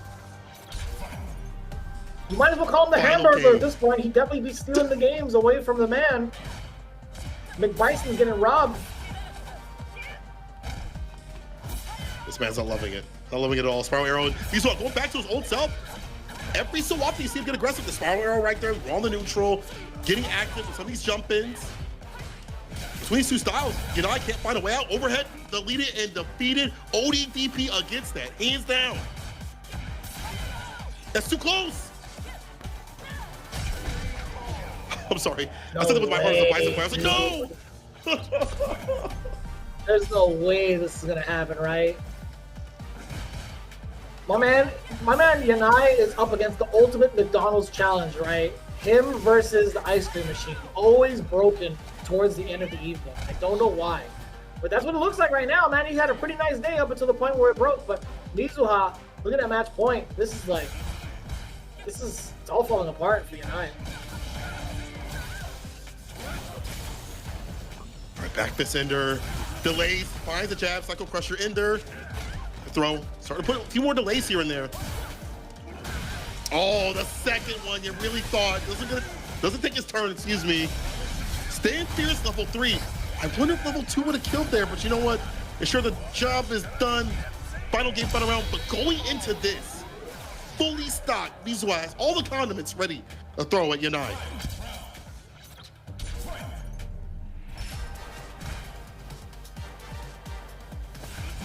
See if Mizuha has what it takes to close it out, bring it all the way back against Yanai, or Yanai clutch it out and actually get the W in the anchor spot this time instead of falling short like he did last week. Oh, put the fries in the bag again. The perfect parry coming in from Mizuha. That head kick on the way down, like that, kills some of that drive gauge.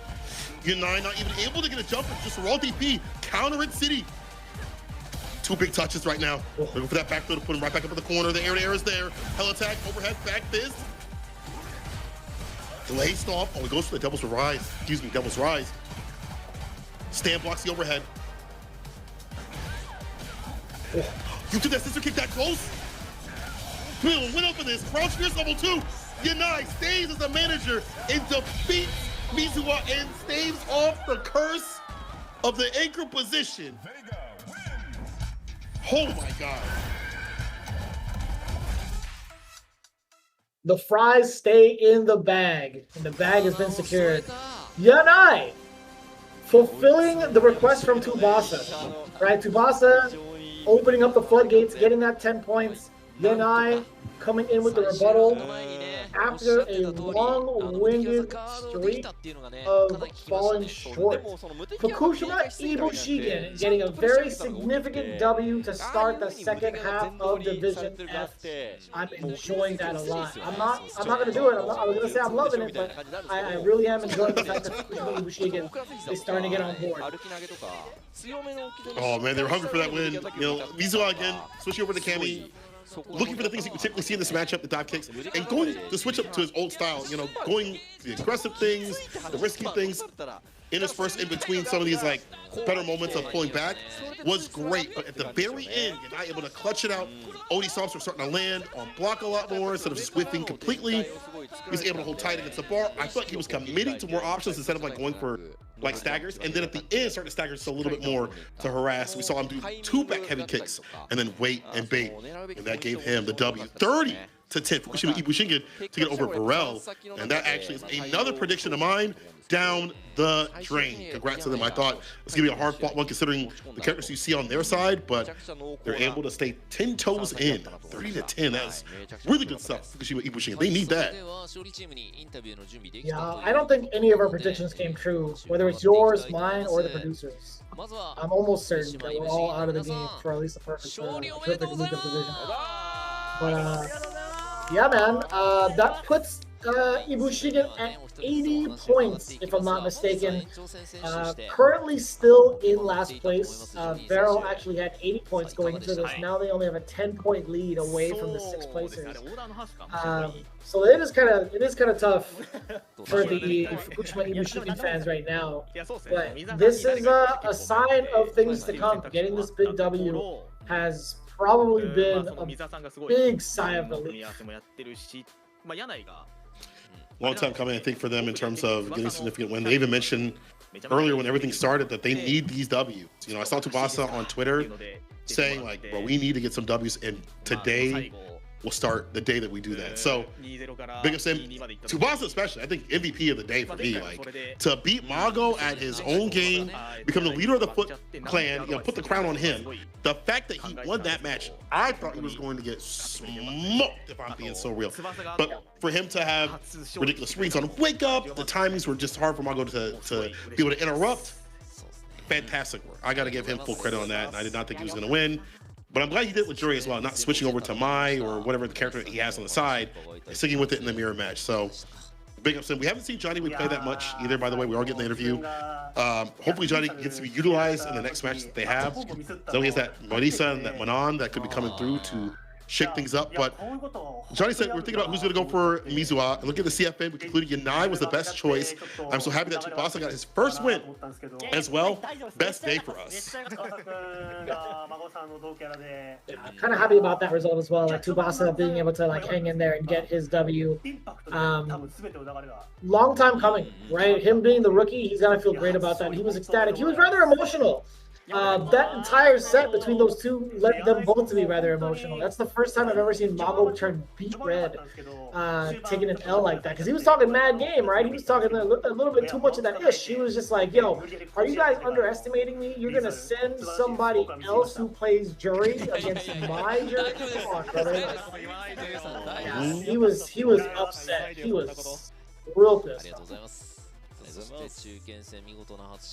Well, confidence. I mean, it makes sense. Mago's been a storied player from time to time again, and I think he's done well, at least in the mirror matches I've seen, CFN and stuff. But Tsubasa, oh, I can't wait for his interview. But we're going to go to Torameshi first. I never dropped that CA before, and I couldn't believe it myself. I'm so sorry for the bad flow for the start, but it all came down to this. You know, that's unfortunate because he was playing that matchup to a T at the very end. Especially when he went for the drill punish counter, as we talked about before, you can't always get something off of that. And so instead of trying to enforce a lighter button, you can also go for like a backdash and read their throw, and depending on the distance, maybe a button, depending on what they play as well, and go for like a punish counter after that. And we saw things like that. We saw the structuring from Torameshi making it really difficult for TS to get in. It's just that rare, unfortunate drop that lost them a few more points. But overall, though, still a big win for them. I'm sure that Torameshi's going to be practicing that combo for days upon end now. Yeah, no doubt. We'll see if that comes to fruition, like going forward into the other weeks. But as it stands right now, man, I like the potential coming in from like Tsubasa. I like the improvements that Yanai has like week after week. I'm so glad that he actually was able to close it out as and then man, Torameshi was looking rather clean. Like he had the game winner. He had the game winner and he dropped it. But that's just how it rolls sometimes, right? Like we've even seen some of the best players come to a fault in those types of instances too. So either way, man, I'm really glad that it all came together for Fukushima IBUSHIGIN this week. Yeah, the whole team. I love seeing the smiling faces on the team, honestly. And, a couple of words coming in from Yanai, and also just trying to wrap up the rest of the Torameshi interview. Obviously, he's harking on the significant drop. I really want to know, like going forward, who they're going to be playing. I could check out the schedule myself. Let me take another look here. Division F. They got to face off against DetonatioN FocusMe.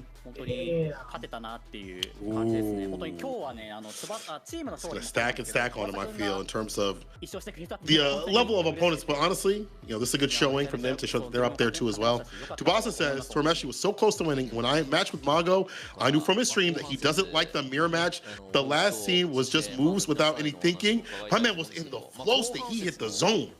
For Yanai, I was recalling the matchup against Lashar, but I was so happy he got over it.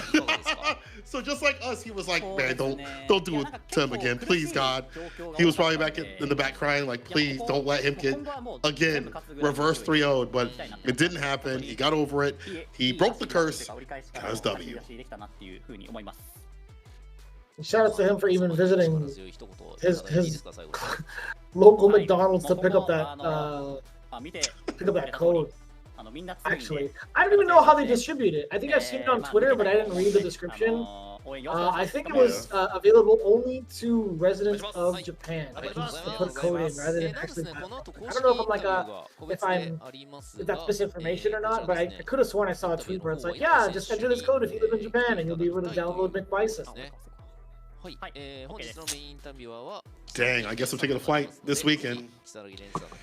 Oh, I need that costume. That costume's godlike. Anyway, Yanai says, I was recalling the same scene as well, talking about the Lashar and his verse 3-0 that happened last time. But the happiest part of today is that Tsubasa won for the first time. The team won as well. A really good start the second half. As you can see, we are all strong, and we'll still have a chance for the playoffs. We appreciate it if you fans could cheer for us. Well, you know what? You gain more fans with me, especially. I mean, I've always loved Fukushima IBUSHIGIN, but even more so today, especially Tsubasa getting that first win, and Yanai staying solid and not getting reverse 3-0'd again. Got to count for a lot. Most definitely. Looking forward to seeing how they progress throughout the rest of the season. But going into it, I mean, that was Varrel versus Fukushima IBUSHIGIN. To follow suit, it's going to be DetonatioN, FocusMe versus HIROSHIMA Team Ixa. That's going to be kind of wild to see it, right? In terms of like how we're going to set it up. We'll probably get into that a little bit afterwards. But I'm trying to peek game on some of these shirts. Like, did they ever give out like McDonald's merch also in terms of like the shirts? I don't think so. Never mind. Hope so. It's gotta be a place to buy. I know. Because those are so awesome. Yeah, I think they were just regular Street Fighter League shirts. Now that I think about it, because Auto and Hamaka always like kind of like wear that pretty often. And in case you were wondering like what shirts we even talk about, Capcom_esports is where you can find all the information regarding everything that goes on in Japan in the world of Street Fighter 6, whether it's collaborations, whether it's events like these ones as well. You can find it all, right? Red Bull BC1 happening, the World Final in Tokyo. It's going to be happening November 9th. You guys definitely want to pull up all of the collaborations that Red Bull is putting on. We got to get back to other communities as well, and the hip-hop was a heavy influence in the theme of Street Fighter 6, and for good reason, right? It's been absolutely one banger of a soundtrack, in my opinion, and also just like the themes overall, right? The audio has been really sick to listen to, but it would be cooler if they had dancers to prove it or back it up with. So this one right here, for all the B-boys and B-girls out in Japan, be sure to check it out. Those fans for Street Fighter League, you can purchase tons of merch. They have so many different things, including the light show sticks that I was using at EWC. I'd like to use them over at Street Fighter League if I get a chance to go finals, but y'all can go pick that up. I wonder if they're going to have all this merch available at the finals. I'll have to find out because I'll have to actually make some space in my suitcase if that's the case. Yeah, the Japanese commentators have been showcasing quite a bit of the merch. Just in general, we've seen a lot in terms of like the shirts, as you mentioned. I'm assuming they're going to showcase a little bit more of that on the stream too as well. But I need to find maybe another suitcase or something, because last time I went over Street Fighter League, there was tons of Title Holdings merch that they had. I could barely fit in my suitcase. I think they're going to pull some out right now. They got the light stick. Oh, I need that. And the keycap. Nah, I need that. Nah, I need two of those, and I need a full set for the keycaps. If they cover all the letterings, like everything, I need all that. So, I'm not sure if it's like a keycap or if it's just like a actual like thing to press so that it lights up or not. Really, like a fidget, kind of like a fidget spinner, like a little toy. Hold on, right here. Yeah, it's a keychain. It is a keychain. Oh, it's a keychain. Cool. Okay. I definitely want to pick one of those up. But you can also you can put it on your keyboard as well. That's excellent to know. Yeah. Okay. That's kind of sick. Hold up. I might need that. I actually might need that. That's pretty neat. I hope they have it at Capcom Cup. I don't know. I would be messing with that like all day, every day. Oh, is it air traffic controller now? He's like, yeah, he's like, please exit that way, sir. Out of the bracket. I'm gonna throw we definitely need some of those. そう言ってもらえんだったらじゃあ振るわ。いやなんか He's having too much fun with this, こ bro. れ振りたくなるだろうな。俺も振りてえって言って So This jealous. is the happiest it's been in months, and Aru's just like, get me out of here with this amateur. Somebody bring Naruto back in. まあでも例年 Get me その out of ストリー here, トファイ bro. ターリー That's グ what he's の saying グラ right ンドファイナ now. ルとかってこう結構夕方 The とか light 夜になる changes to 12 different colors. Oh, see, I'm glad I'd be with you, bro. I'd be on the commentary just like this, waving it around. Nah, if we get the commentate out there, we either go out to Street Fighter League finals or just the Capcom finals. Y'all can't peel that away from me, okay? Anyway, great stuff. It's been great to see all the support that's been coming through for all the scenes, all the communities out here. You know, we've already seen Division F, Division S will be coming up. I'm not sure what this is, if it's like a recap or what have you, but still, you know, tune into all things that are going on for Street Fighter League on all the official YouTube. It's a survey. Okay, thank you, production. Wonder if it's like asking questions in terms of what? Oh, at the YouTube community. So if you're in the area in Japan, in terms of like that you're a native speaker, you can fill out what the best match of Division S was. And honestly, there have been so many good matches. Mochi versus Shuto stands out to me as one of my favorites, but not my favorite. But there's been so many, I don't know if I could choose just one to get it done. But to get things done, we have one final match: DetonatioN FocusMe versus HIROSHIMA Team Itsuka coming up to marquee match to mark things off. We'll see you after this break. 21時24分頃を予定しております。それでは一旦失礼いたします。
Red Bull gives you wings.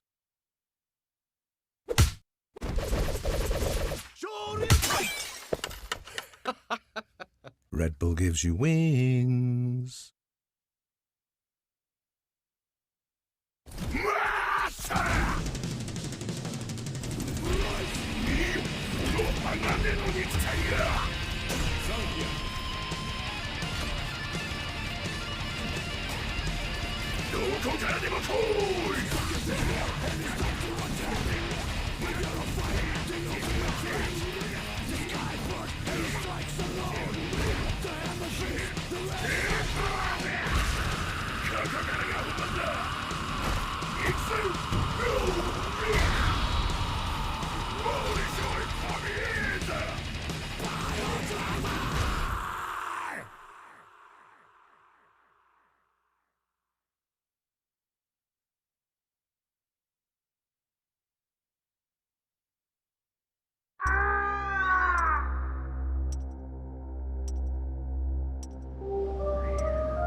カ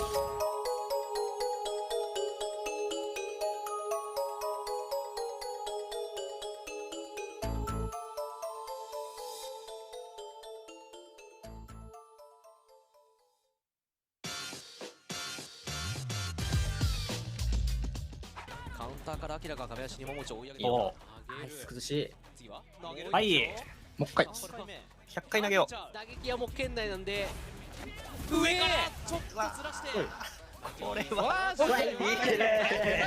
いいねいいねいいね。めっちゃいいね。めっちゃいい。投げろって言ったじゃん。あかん、感動してまう。ドライブゲージが少ないぞ。出し切った確定反撃入ろ今日からゲージは10いやごめんまあいや、ブラン。めっちゃ動きはいいからうんちょっと差し返しのタイミングが合ってないっていうのはあるけど、あと後ろ投げ、マジで。後ろ投げのフロートやね。いや、悪くない。全然3取れる。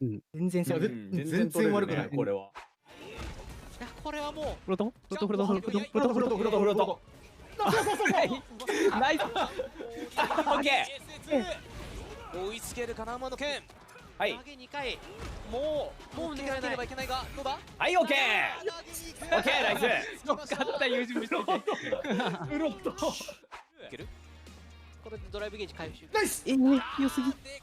はい。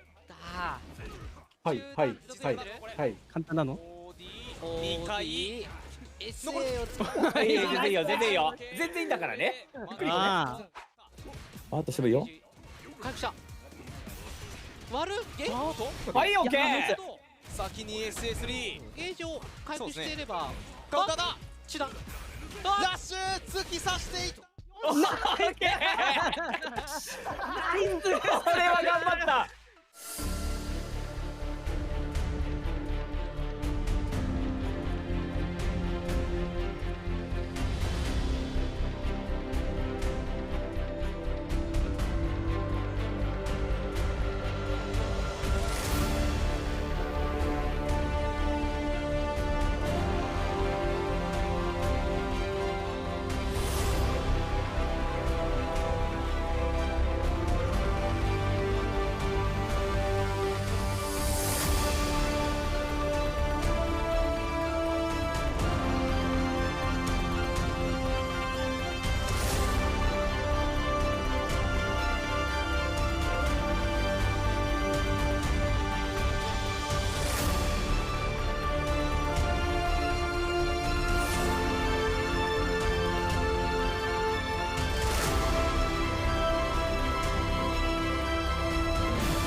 さあここからはチームマッチ3を戦う両チームをご紹介いたします。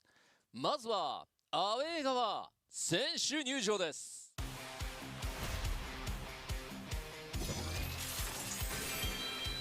嵐となるか躍動を取ってるか I got it. The trickster, the babyface trickster, John Takeuchi. Senkola, you're muted, brother. I don't know if you knew that, but I'll take over. No worries here, fam. Hey, welcome back. It's DetonatioN FocusMe versus HIROSHIMA TV.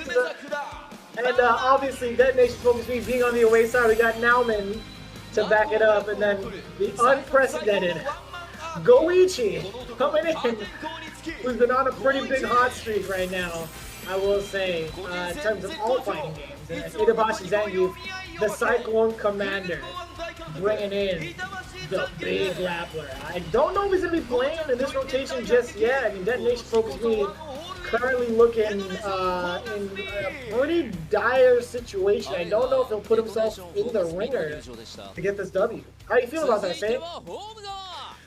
I'm talking back. All right. Let's talk about the home team who's been at top spot for a while, who's been doing a lot of work which people did not expect. HIROSHIMA Team Itsuka. Now, I was saying before that in a lot of these runbacks, the revenge has been taken. Will it happen? Will it occur now? We'll have to see. We have a stacked lineup like this in terms of talent, in terms of variation. It might be kind of hard. HIROSHIMA Team Itsuka is up next. Let's talk about him. HIROSHIMA Team Itsuka, young man, sees the future. Though, on the end, this man has been nothing short of excellent, if not winning the most out in Street Fighter League. Taking a loss so far, lightning fast, and speed star, always going far. It's Akira from the scammy Kim. Don't let him rob. That man is something excellent when it comes to momentum. Cannot forget about the grappler instinct, knowing when to hit the Mexican typhoons with continuousness. It's Habiki on the Lily. He showcased what this character can do at World Warrior and in Street Fighter League. All led by the man that wants to run the duel. It is the duelist himself, Aqua. On the JP, Blanca, and maybe we might see the Sea Viper. I remember on Twitter he was talking about how he was like, dang, I really want to play this character. They had to pull me away from her to do things for League, so today might be the day. In the hand signals, I'm not, part of that said, I'm not throwing up a dang thing, brother. I can't do that, I'm gonna let you go. Oh, I'm doing it? Oh. So I run with them. So, funny enough, I think they'll still put Sea Viper on reserve. I don't think they're comfortable enough to do so. I did have a chance to talk to Aqua about it on his stream a little bit. He does actually speak English at an okay level. But this is the order right now. Detonation FocusMe setting up Johnny Tack with the Jamie. I'm loving this transition into this character, by the way. He's doing a phenomenal job of showing off his capabilities with this type of character. He's been on a hot streak too when we talk about players that have been just running it. Detonation FocusMe these last couple of times, actually, John Takeuchi, he's got 2 W's under his belt right now, and it was against Mago's Jerry. The previous week he didn't do so hot, but like during the Red Bull gaming sphere stuff, he was actually mad consistent. I'm glad that he's sticking to the Jamie. It's wild to see somebody go down the tier, but he's understood what to do. They're already sending out the Golden Child to fight first, which is surprising because I thought he'd get extra position again, solidify things, but on paper now, obviously a bad idea. I think, you know, you outrange Jamie a lot, hard for him to get in continuously, and this kid has been nothing short of excellent. Like, I mean, his results speak for themselves. Look at that. Just continuous W's all across the board, except for it looks like against the Aki. I think it's Hikaru. But otherwise, though, going back to Johnny Tack, sticking to Jamie, when you have a Rashid that's such a strong character still, very meta character, and making waves with something that's not so strong, I love seeing that character specialist shine. I love seeing like them understand what to do with the character that's not as represented, and not even just work well because people don't understand the matchup, but work well because they understand what to do with the character and to push them towards the higher limits. I would agree with that. I would definitely agree with that. And it's difficult to find time to even balance the 2 characters, especially when you're in the thick of things when it comes to Street Fighter League, right? Like, John Takeuchi doesn't have a bad record. He's got, what, 3 W's out of 5, and he's got a W with Rashid. He got 2 W's with James. This is a very strong record for John Takeuchi switching over. So I'm starting to be a believer that he's going to stick it with this character throughout the entirety of the season. Like, I don't see him ever switching off to Alex, perhaps. I don't think Ingrid would ever be in time for, like, Street Fighter League. So yeah, that's tough, actually. That's really hard to call. I think Jamie's going to be the choice for John for the rest of it. But Adley, let's talk about him for a second, right? He was formerly undefeated, fighting off against Hikaru's Aki, but that went down to the wire, right? Final game, final round. It could have gone either way. It could have been so much more. What is happening? Is he doing the joke thing again? Because I don't get it. It's got to be like a region exclusive. But yeah, I think it's interesting to see Adley go up first. I kind of agree with you. Like, putting him up as anchor just it holds so much more value. When you look at overall record from HIROSHIMA Team, because they're coming into this in 2nd place, right? They're actually tied with Reject in the very beginning of the show at 150 points each. But This is actually really difficult to call to see who goes up for the anger spot. I honestly would love to see Aqua and his Viper. I genuinely would love to see it. But Hibiki's been killing it too, right? Like Hibiki would also be a strong choice for anchor. If you consider Goichi playing Chun-Li, I think he wouldn't mind that, right? I think he wouldn't mind playing against that Chun-Li matchup.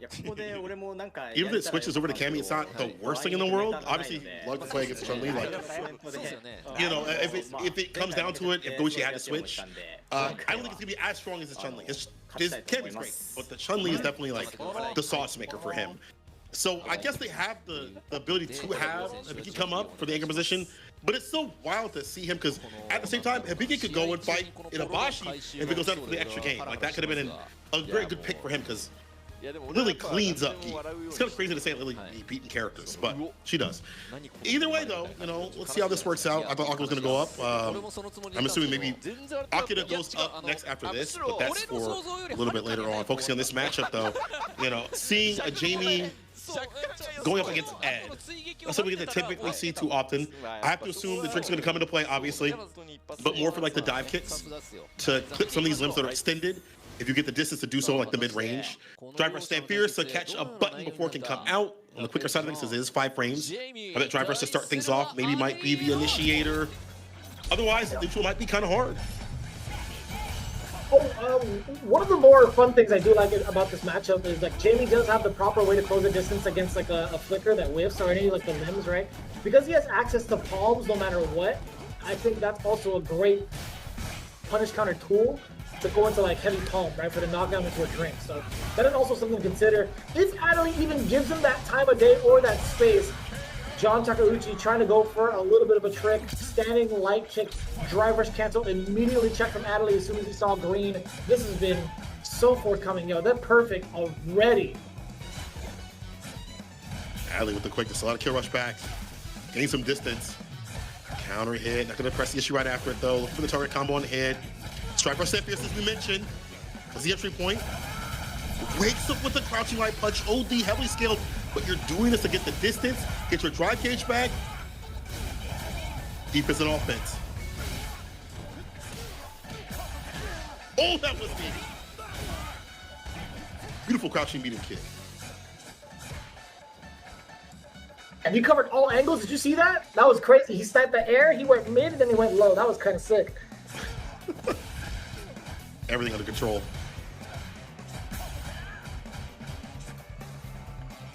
Walking outside the distance. Neutral jump blows up the drive rush Pierce a little bit too much on the same option. Read him like a book.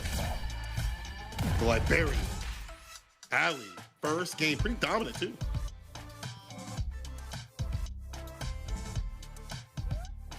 Yeah, there's no way John's gonna spend the time out right now. There's absolutely no shot. That was actually a long contemplation to figure out what needs to be done. And the immediate check on the check. Yo, Adley drive rush forward, halted himself with the flicker. John Takeuchi just ate it. Typically see that kind of stuff. Nice challenge right there, the timing. Too hard for John to be able to press against. The fadeaway, put it right back up in the corner. Inferno. You have all this room to walk around with. All these normals to play at the proper distance, or so I thought. Weak dive kick. The way to get through some of these normals. Trying to get right back in there, trying to tap carry. A butt was coming through. It was a throw instead. It's almost dead, so one touch. The jump back. Oh, we need a little bit more. I lied.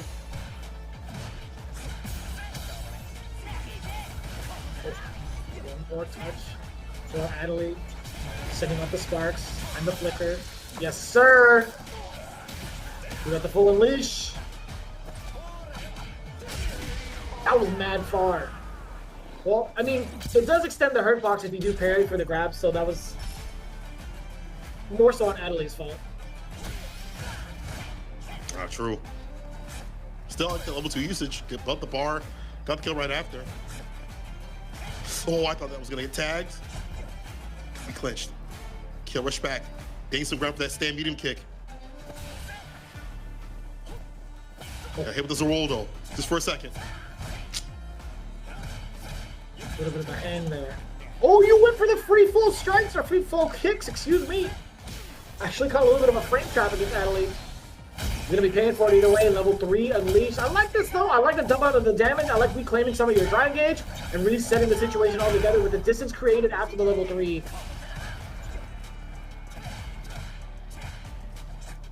This Kirosh's back gets so ambiguous of what he's going to do right after.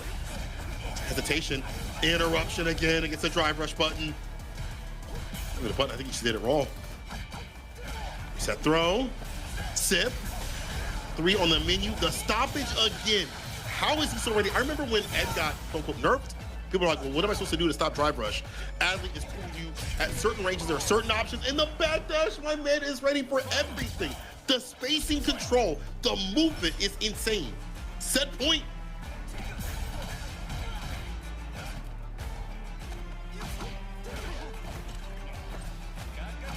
Oh. Back-to-back throws, back-to-back drinks. Trying to go for a third one. Adley not going to give it to him. No, the uppercut's way too shallow, actually. It takes too long for him to actually get that autocorrect. That was weird. And it's very difficult to actually get a crosscut with that thing. Unfortunate. 10 side kick, jump heavy kick. Nice and close. ODDP does work out. He's right back in with the drive rush medium. Staggering. Get over the knockdown. Get the Oki after this.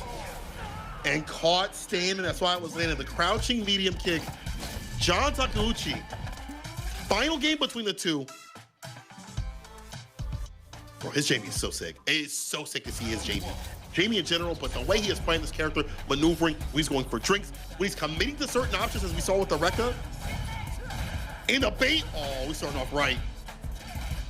Easy bait oven. Huh. I guess in that combo, maybe he like mistimed the juggle and he didn't want to try to go for the sweep because you'll still get a drink regardless. He just went for the drink straight up. Either way, knocking on the door, back throw, Adley. A little bit wary of the approach. Catching the recovery of that dive kick, barely whiffing the mark. John Takeuchi still at the deficit.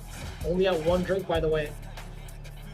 Can't really prep himself for Buckeye to get past any of the projectiles that could potentially be thrown from Adelaide. And Arrowhead just getting smoked. The big bait. How does Adelaide know, man? Like, he was waiting for that call out. I like how he interrupted it too, because he didn't want to go into burnout. Almost there, and maybe blocking that would have been close to. Very smart stuff. Immediate interruption. His movement has also been really good. He's been able to snipe out certain things. The dive kicks get punish counters. We don't typically see that. Another bait, another reward. Man's got the weight baits on max. Level 2 coming through. We get a back throw it all. We're whipping completely. It's going to be Adelaide. Level 3 should be after the end of this. Yes, Psycho Blitz. Bar built up. Beat him down. Perfect to swing things back around. Adelaide. Trying to retain as many W's as possible for his team. That looked... It felt like John Takeuchi was really trying to bet the farm on some of these things that would catch Adelaide off guard. But I don't think there was enough conditioning to even try to like force Adelaide to make these decisions against dive kick that consistently. John Takeuchi really trying to take some liberties with some of these shorter dive kicks as if he were a cam character, but no, not quite the same. And we see Adelaide pretty much pick apart John Takeuchi mad quick in the first game. With the activation to level 2, proved to be a little bit of a difference, I think, from John Takeuchi, forcing Adelaide to make a little bit of an erroneous check with the parry. And then towards the end of it all, the dump out of damage, the overall decision making in space that Adelaide was playing at. Very well done in anticipation for what John Takeuchi wanted to do on the approach.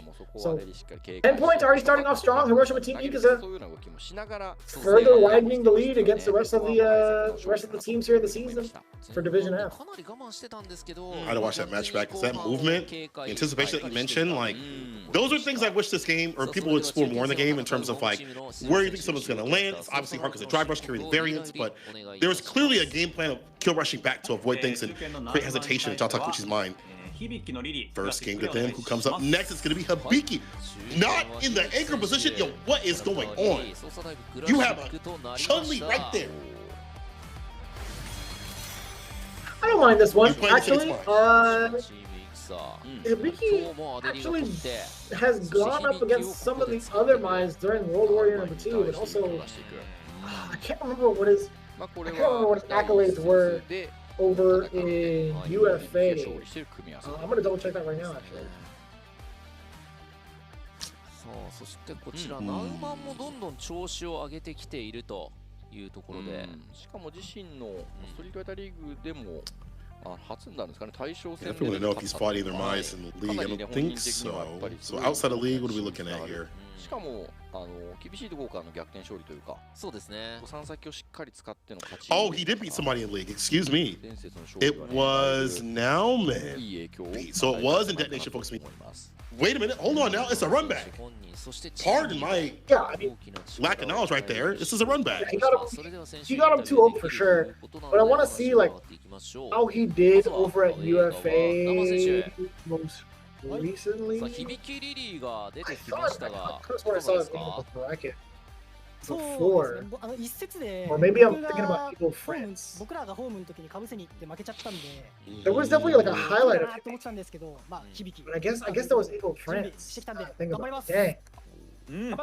Time goes by so quickly. It really does. I can't keep up with all of this. It's too much. It's too much. But I mean, he's already won once against Nauman. So I think people try to avoid this a lot, which makes sense because like if you played somebody, typically it's in their realm to get the download after that, say their mistakes, and you're not worried as much because you're like, they probably won't come up against me, and if they do, you know, I'll worry about it then. But the other person's like seething, sitting in their basement, lights off, mad as hell that they lost. They're trying to get that W back. So it does benefit Nauman because he did lose. He has a lot more to work with in terms of what to do, and it's hard to go off for something when you've already won. But 2-0 is kind of dominant, and Hibiki's just been on a different trend the past couple of months. Winning World Warrior, doing well out here at Street Fighter League, especially with the character that people didn't think could do it, you know, so tall order. Even though he is coming up right now instead of the extra position, still, as you mentioned, not a bad idea. Yeah, so I was looking at the overall record. Either I'm tired or it actually doesn't exist, but I didn't see his name over at UFA, I didn't see his name over at Evil Friends, which is kind of wild. But you look at the way he plays, like, let's take a look, right? If you did manage to score a stock, it really halts a lot of what Mai wants to do with the fans, just based off of that.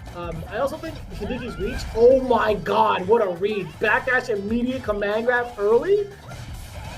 How do you have that kind of instinctual, like, prowess? You know what I'm saying? Like, this guy is so smart. Yeah, that right there. The enhanced Spire is going to get rid of all of the, like, majority of Mai's presence in neutral. Look at him go. Yeah, hella damage. You're hella dead, too. And you know what happened? Hibiki landed one command grab, charged up the win stock, and then went to town. Got that win condition. The bait again! That was an early ODDP. That was like at 7 a.m. Another command grab. Punish counter. OD to try to secure the rest of it. Has to go fucking over to Mai. The level 1. Avoid the fan. Try not to be a burnout. It's that heavy old crouch fierce.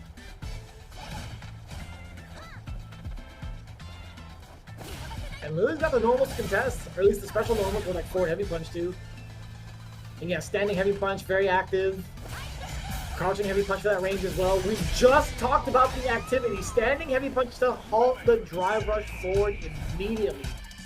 He's checked so many players on his route towards greatness in World Warrior #2. There's no shot you're going to get away with it like that. Nauman, a little distraught. First game to Hibiki. Who is this? Real convincing, man. Very much so. All start from the command grab, and like Hibiki's like tendency to understand when to go for the command grab, when to go for the stock ups, things like that. What's a damper what you want to do? Dash up throw. This is the weak side of Lily though. Without any defense. That's all to the innate stuff. Is getting defeated. Oh yeah, too far for the throw to happen. Not gonna happen at all. In fact, you're grabbing your demons, going to hell. Perfect KO from Nauman. Once he got things rolling, that's a different story. Hibiki stopped that from happening this time. Ooh, that's recoverable right there. Hella damaged up, level 1.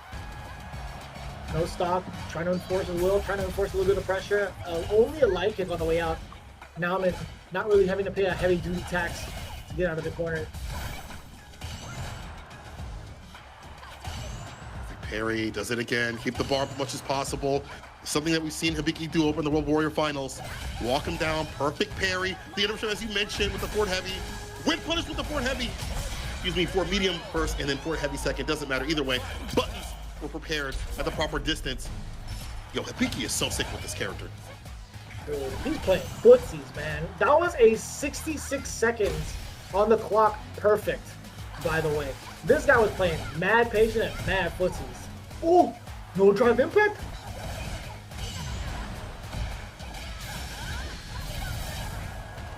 Oh my, enhancements incoming.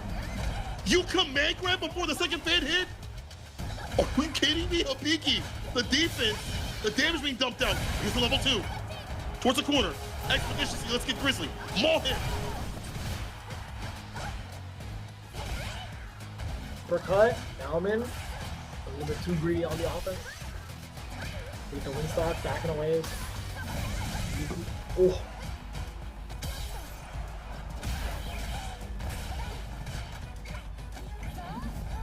Down below, command grab, tick row. Very Yeah, look at doable. him, he's tempting. Now we're trying to bait out Hibiki to send out that Spire. But it's the drive rush again, chat! Are you kidding? Oh, he dropped it temporarily. I think he was still plus. Right? That makes a lot of sense if that were the case. He did drive rush what? Crouching heavy punch, if I'm not mistaken? Yeah, there's no way you can press a button after that. Right? There's absolutely no way. You're +4 off of that, so that's tough. No, I'm sorry, +2. What am I saying? I'm dumb.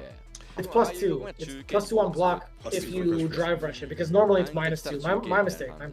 Yeah, so +2. There's no way he's gonna be able to press a button. Just in general, right? That heavy normal. When you see him do that off green stuff, ain't no way you're gonna be allowed to press a button. But like even looking at the replays alone, right? There have been so many instances where drive rush was checked. Like I feel like it's in like so many Japanese players' bones. Actually, players around the world, it's just in their bones. They're like, yo, I got a drive rush. Yeah, the green. The Goblin Mask is talking to you in the ear. Go green, go green. But that's not what you do against these top level players at these range distances. And that's 20 points already. Ooh, it's looking kind of devious right now, a little dark for DetonatioN FocusMe. But they have Goichi, so it's not over just yet. And then if need be, well, I guess it has to be. Itabashi after Goichi cleans it up. Now that's just what could happen. But it depends on who is set up. I would assume Aqua gotta go up, right? It might be Akira. It might actually be Akira. Oh. 大将の51さんに対してはキラのキャミクラシックでお願いします。Oh, okay. It is. Man, at least he wasn't a liar. Like, you know, Aqua is definitely like, I don't know if my Sea Viper is ready yet. So he's hanging back. He's saving it for playoffs. That's fair. I'm set because I wanted to see it. Machine the first of 3, but it is what it is. Maybe another episode. But either way, it's funny how you can kind of switch around who's placed where in terms of like this matchup spread, and it's not too bad. You know, like, oh, okay, well, we didn't see the edit right here. We didn't see the Lily right here, but that's okay. We have a Cammy. Like, it's not too bad. Like, I think Cammy can definitely contest with what Chun-Li wants to do in terms of walk speed. Some of her buttons are not that bad. Like, Stampede Kick can kind of poke alongside with what Chun-Li wants to do. And once she gets going, it's obviously hard to stop. And her meterless, in terms of meterless Oki, even though been nerfed, is still pretty damn good. So she's not really spending that much bar comparatively to what Chun-Li has to.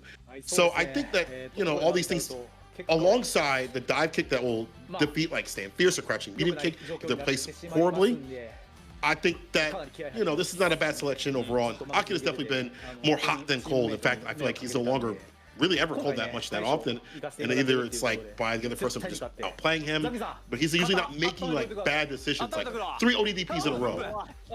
However, Goichi, I don't know what the hell he's doing though. I don't know what that is. He's doing the Itabashi. Alex? Oh, the Itabashi. Oh, okay. さあそして本川明選手にもお話伺っていきたいと思います。Oh yeah, so he called him out. He's like, we're in a bad situation if we lose this, so I will definitely win. And Itazan, get ready for the next game. And he was doing the shoulder crank that Itabashi usually does. イタザンさん、肩作っといてくださいって言ってブンブンやってました。See what happens. いや本当にまあ One step at a time. ねアデリと And then maybe Aqua will be forced to play that C Viper. That would be super sick. Okay, I'm getting ahead of myself. I just want to see it over in the league. I've seen it on the streams. I just want to see it in official capacity. But back to this match, though, Goichi's presented a lot of different looks in terms of how to play Street Fighter 6. The last time that we saw a significant one with him was against Fudo, when he was introducing this weird backwalk style. And if you try to approach, he's got fireballs, or medium punch, crouching medium kick, things like that. It's very different than what you typically expect Street Fighter 6 to be played. So every time I watch him play, it's a very different aspect. I feel like he's accessing that people just don't usually do. And even though it didn't win against Fudo, it was a really good routing. I think if it was anybody not Fudo, it probably would have worked out, but adaptations were there. But Goichi, he says, as you mentioned, it will be in a bad situation if we lose this. So he understands the weight right now of going down 0 points, not getting any points in the second half, and giving them 40 points. Giving HIROSHIMA Team Itsuka 40 points shoots them up even further. Like, look at where they're at right now, 170. You get the 40-point bomber right there, then the 200 mark. They're sitting to look and give a kiss to that playoffs. Do not want that to happen. この後半を占う一戦となるか。ゴイチ春里対するはアキラキャミ。I guess. It would be cool to see like HIROSHIMA Team Itsuka like be at the top to get themselves into playoffs, because that's something that we didn't really come close to seeing in the previous season with this particular squad. But I'm glad that, you know, this all-star lineup of players have really come together to get these W's. But right now, Akira, game one, Goichi just running into that crouching heavy punch. Now the forward throw comes into play. A little bit scary though, because the strike throw game that's so potent with Cammy to establish early. But Goichi falling susceptible to the low medium. It's going to be the first round in Speed Star fashion. Akira blowing up that defense. Fast and furious, doing it for the family. HIROSHIMA Team Itsuka family. But there's somebody that can kind of track down Goichi. It might have to be him to back me. Gets to pick up with the Spiral Hero. Damn, was he ready for any sort of aerial approach.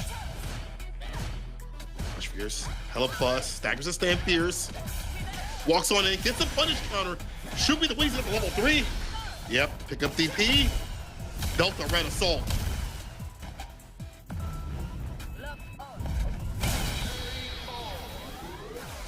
That is just so fast-paced and so much damage on top of it. Akira establishing dominance rather early. Goichi looking slumped a little bit. He's looking a little perplexed. Too perplexed for my liking. I wonder if he's going to call it set now. Yeah, I would right now. Honestly, yeah. Oh, okay. You know what? You got it, bro. You know what's going on. We'll see. Okay, walk up jab to interrupt the spiral, or the spin knuckle, excuse me. More active round start.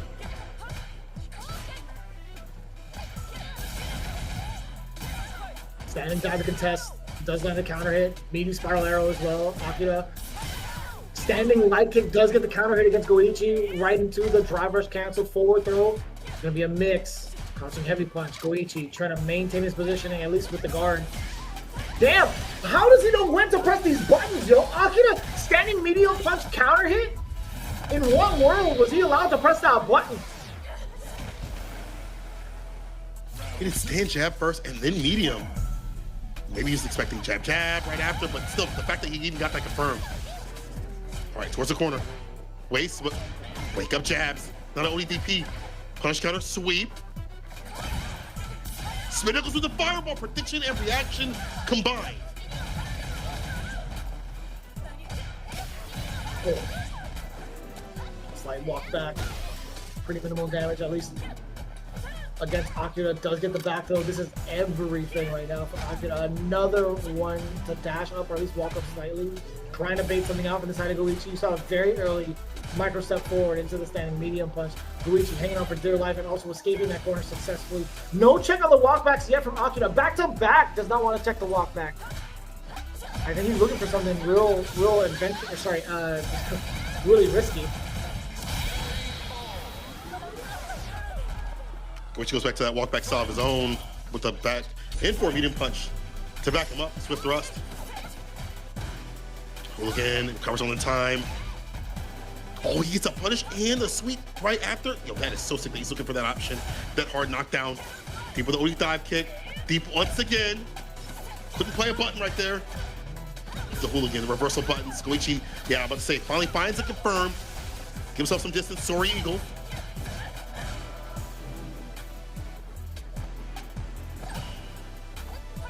Slowing the approach, but still very calculated. Akira trying to find Goichi, overextending. The fireball just ticks away at Cammy. I don't even know how that even happened. Punish on the yo with normal Akira. You are sick. Level 3 raw punish. The health gone to 60 seconds. Counter hit conversion. The timing, the spacing, it's ridiculous. DP, one more touch to throw. He breaks it though. Goichi's still alive, but bar to his name. How does he expend it? Now the walk back, the annoyance that Goichi gave other people. Akira, give it to him now. Oh. Empty jump low. Empty jump this time, not even low. See if we got the Hyokusen on deck. Reset. Overhead does get blocked. Excellent defense and even better offense. Akira with the clutch defense. That was so well played. How did he even anticipate the overhead? Akira be studying the tapes, man. 2 games straight against Goichi. Hands on his face. I was gonna say something else. Hands on his cheeks. That's what I was gonna say. I'll admit it. That's what I was gonna say, chat. I was gonna do it, but he's looking rather perplexed. He's like, my cheeks. I'm getting clapped. Oh my god, yo. Akira, the way he playing this matchup though, like, you mentioned he's playing the tapes. There are moments where, you know, we don't Goichi to like wake up with some certain defensive things, especially if he feels like a throw's coming.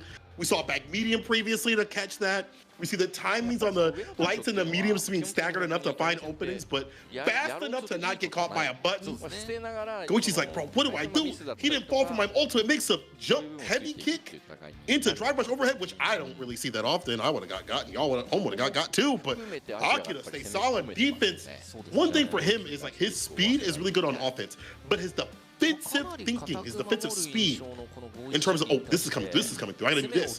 That also is really good too as well. And when the shift gears back and forth, it's not just been, he's gotten speedier in terms of what he's doing in terms of how he's like dive kicking and stuff like that. It's how he's blocking certain things, how he's taking his turn back. Things like that in conjunction are making him more of a cohesive player. I agree with you. Like, defensive aspects also kind of include whiff punishing too. Like his decision making to go right into the level 3 against the whiff roundhouse was so stellar. I was actually mad impressed that he did that. But yeah, the overall understanding of like him playing at a fast pace, whether like what actions he takes out of defense has been rather impressive. It's a pace that Goichi I don't think has settled on, at least in the realm of Street Fighter 6, or at least. Let me rephrase it. I think it's just within this matchup alone, right? Against Akira specifically, right? He has not found a way to keep up with his particular pace out of all the players he's played in like every single game, right? Like in any sort of fighting game in general. So this is actually kind of interesting to see Goichi take this long of a timeout and also kind of like slap himself awake, right? He was trying to make sure that he was prepared for what's to come his way. Because I gotta admit, like Akira is just playing so well right now. I don't even know if he can like wake up against that. It might be too late. I mean, even like the ranges where Akira is jumping, it's like right outside the Tensho range, like by a step, by a hair. And Goichi knows that. He's like, what am I supposed to do? You're jumping, you're taking space. If I play a crouching kick and you go for a dive kick, I'm done. Final game of Akira has it his way, just too short on the crouching medium punch. Doesn't matter. Stand light kick got me.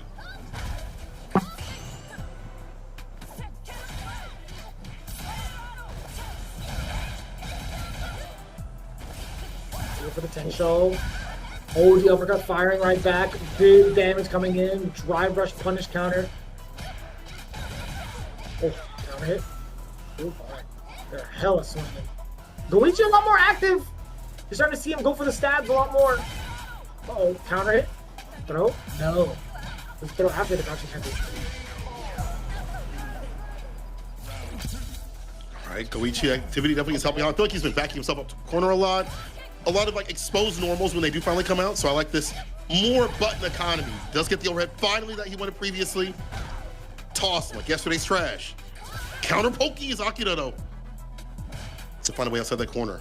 He does so by dog walking him there. All around the park? Dang. I think so. Yeah, I mean, Goichi's fine with that. Momentarily he is, though. Okay. Gets himself out of the dog park. Got himself unleashed.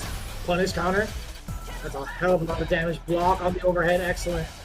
Uh-oh. You can make it still. You can still make it happen. Yo, he's one touch away. Oh, my lordy. Oh, that works. That's it, right? Oh, no, it's a close one. It's critical art?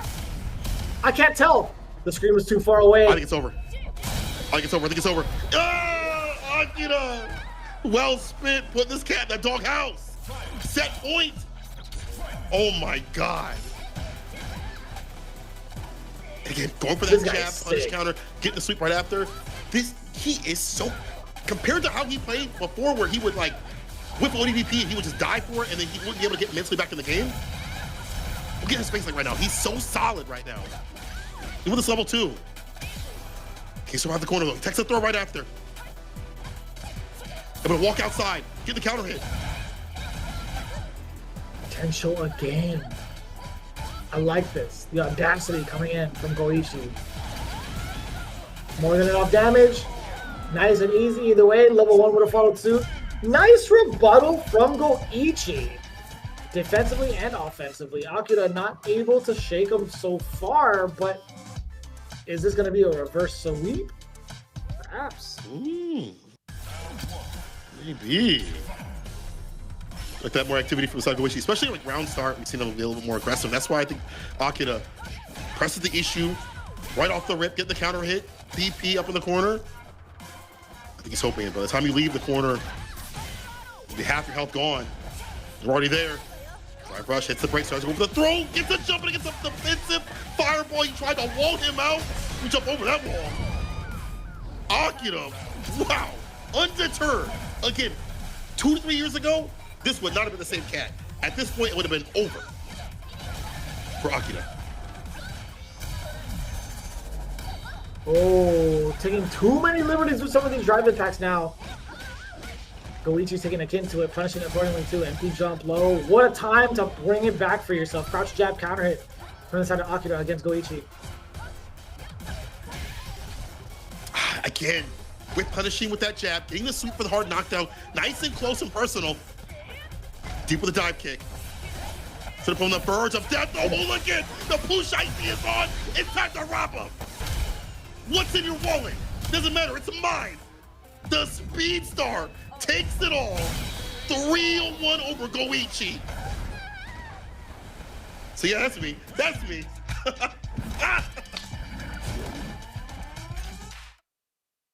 Hiroshima Team Ikuza.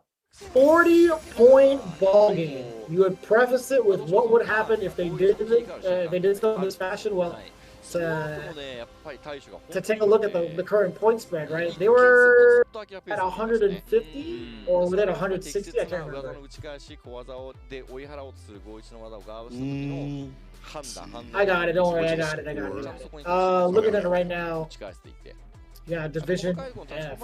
Let's take a look at what their score was. Damn, son, 150 to start things off there. This is our 40-point ball game of the week. Damn, son, 190 points for Hiroshima Team Ikuza. And they were like the unlikelies. They were definitely the unlikelies when it came to like the roster reveal for Street Fighter League Japan. This is kind of nuts. What a swing, man. And it's not just like one player, it's all the players. I feel like, again, with this season especially, because every player has to play, everybody has to be informed. That's kind of like the name of the game, I feel like, all day. But even more so with this team, everybody collecting W's, and a significant one to chase down someone like Goichi, to pull up his defensive options, and to catch him lacking and get cracking like this. Oh my God, yo, Akira, you are so goddamn sick. And it's a great evolution from what he used to play like. Again, we used to see him like hit one ODP and he didn't get it. He'd break down from there. He'd be like, damn, I might as well not even play the game. You know, he used to wear his heart on his sleeve, and you know, the big wins would come with big losses. It'd be a swing saw of what was going to happen with him. Really develop him to a better player and then chase down someone like Goichi to hound him, to delete his defensive decisions off the table. So continuously, where Goichi had to take probably one of the longest timeouts I've seen on League for a long time. That's a nasty team. And we still have a C Viper that hasn't played. Oh, this team is looking like they're going to be in the playoffs. Let's see, 4 more weeks left. How many points is that? 160 potential if they all blow out. Yeah, even so, I think you might be right. I think they at least secure themselves like top 3 with the amount of points they have going into it. Perhaps, maybe if they can shoot over 200 points, I think it's obviously better to do so to secure it. But it is rather like closely competitively within like at least the first 2 top 3. So yeah, man, that's pretty wild. Pretty wild to consider. As it stands right now, I think Zeta Division is in 3rd with 120 points, which is a pretty huge step up, by the way. Pretty happy to see that. But, even happier to see HIROSHIMA team needs to maintain their current like accumulation of points.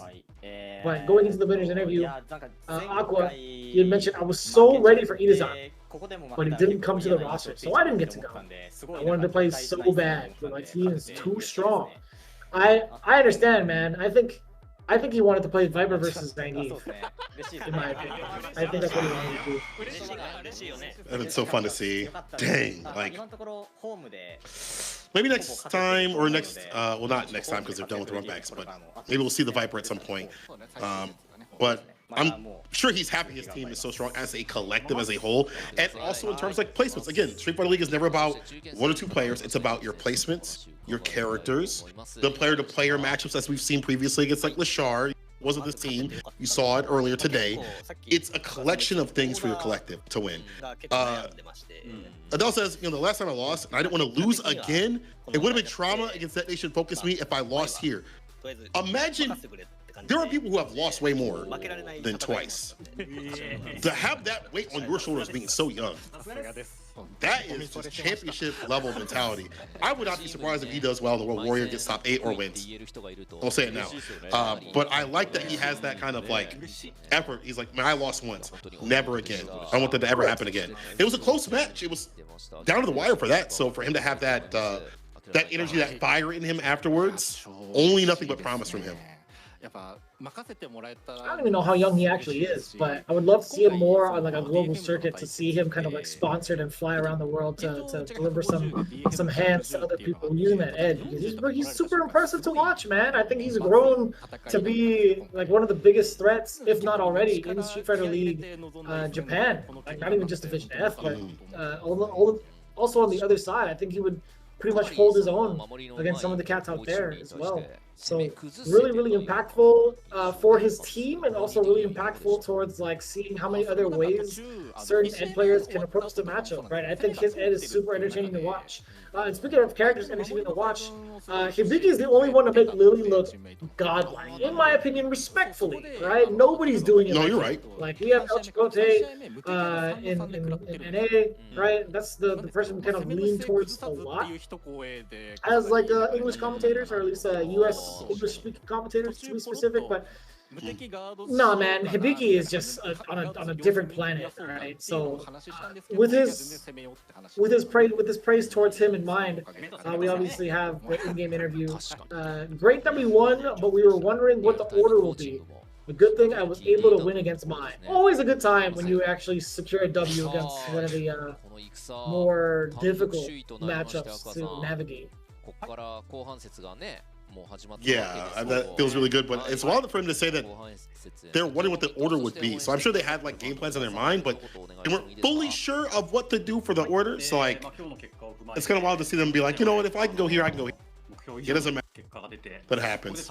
Akira says, I'm so happy for the win. If we were to lose 0-40, we would have been in a bad situation, so I'm glad we won. The teammates were telling me what moves Goichi was trying to whip on me.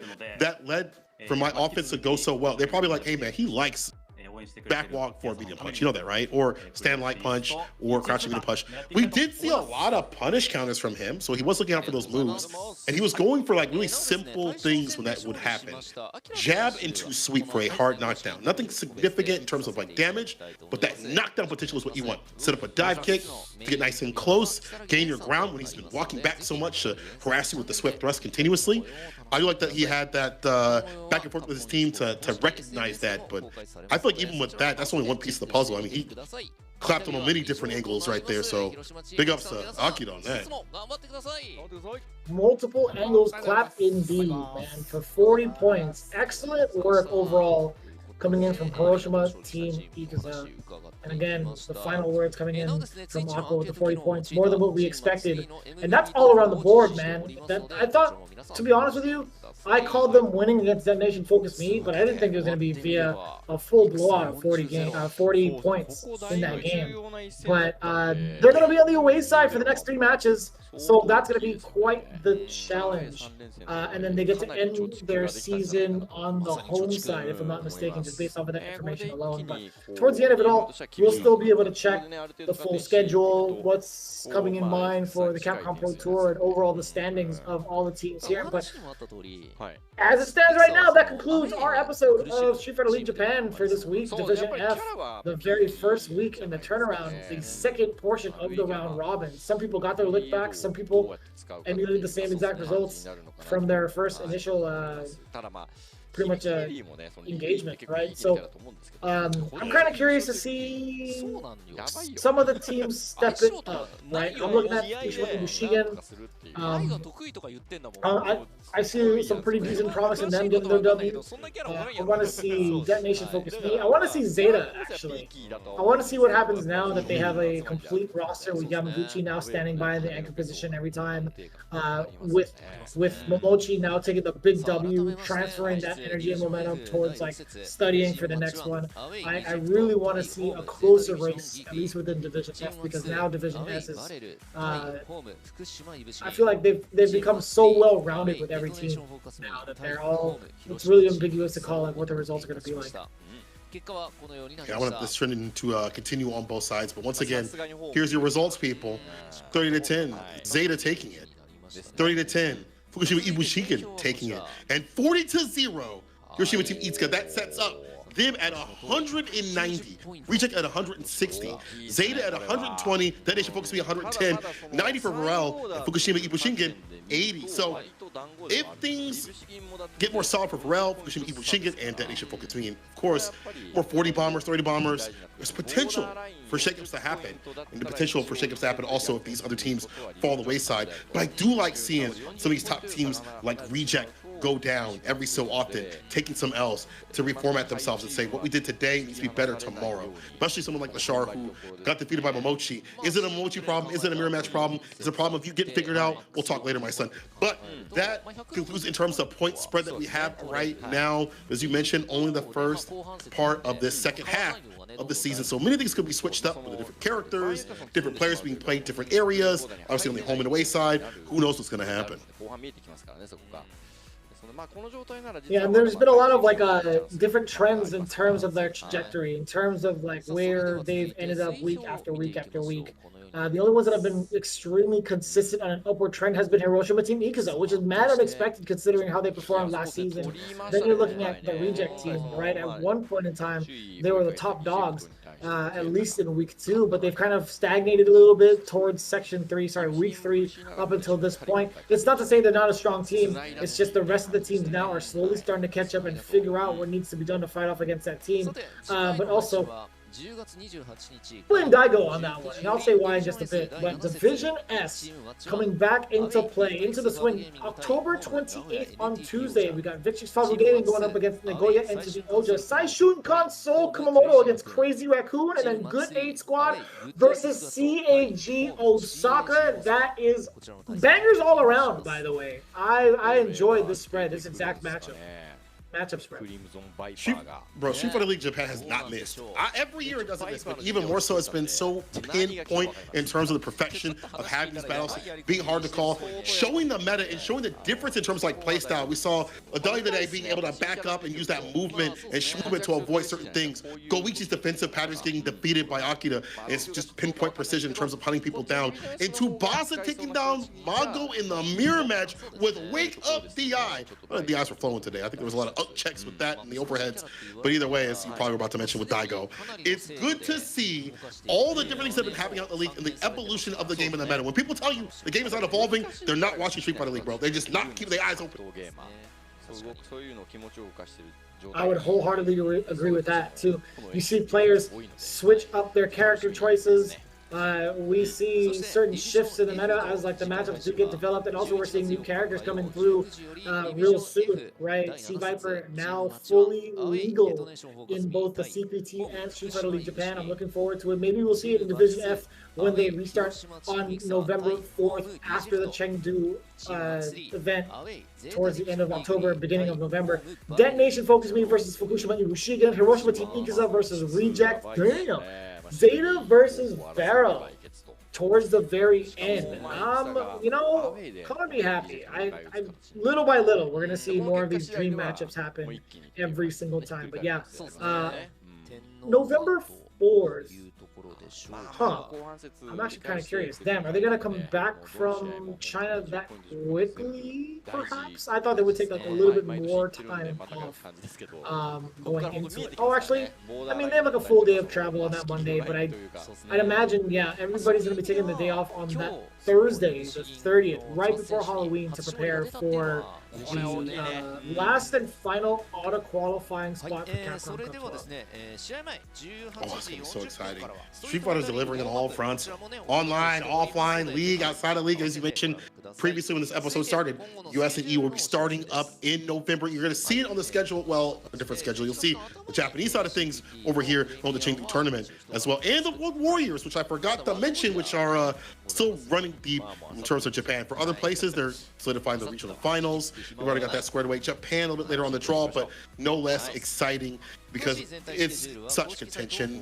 One will have a winner, and then the next one will have a completely different winner. We can say solid, and of course the playoffs will be happening for Street Fighter League in December. Make sure you write it down. Keep the things going on the left-hand side. As you see right there for the finals for Street Fighter League, as well as the CPT singles finals in March. Oh my God, we are so blessed to have all this good action, all this good Street Fighter 6 action.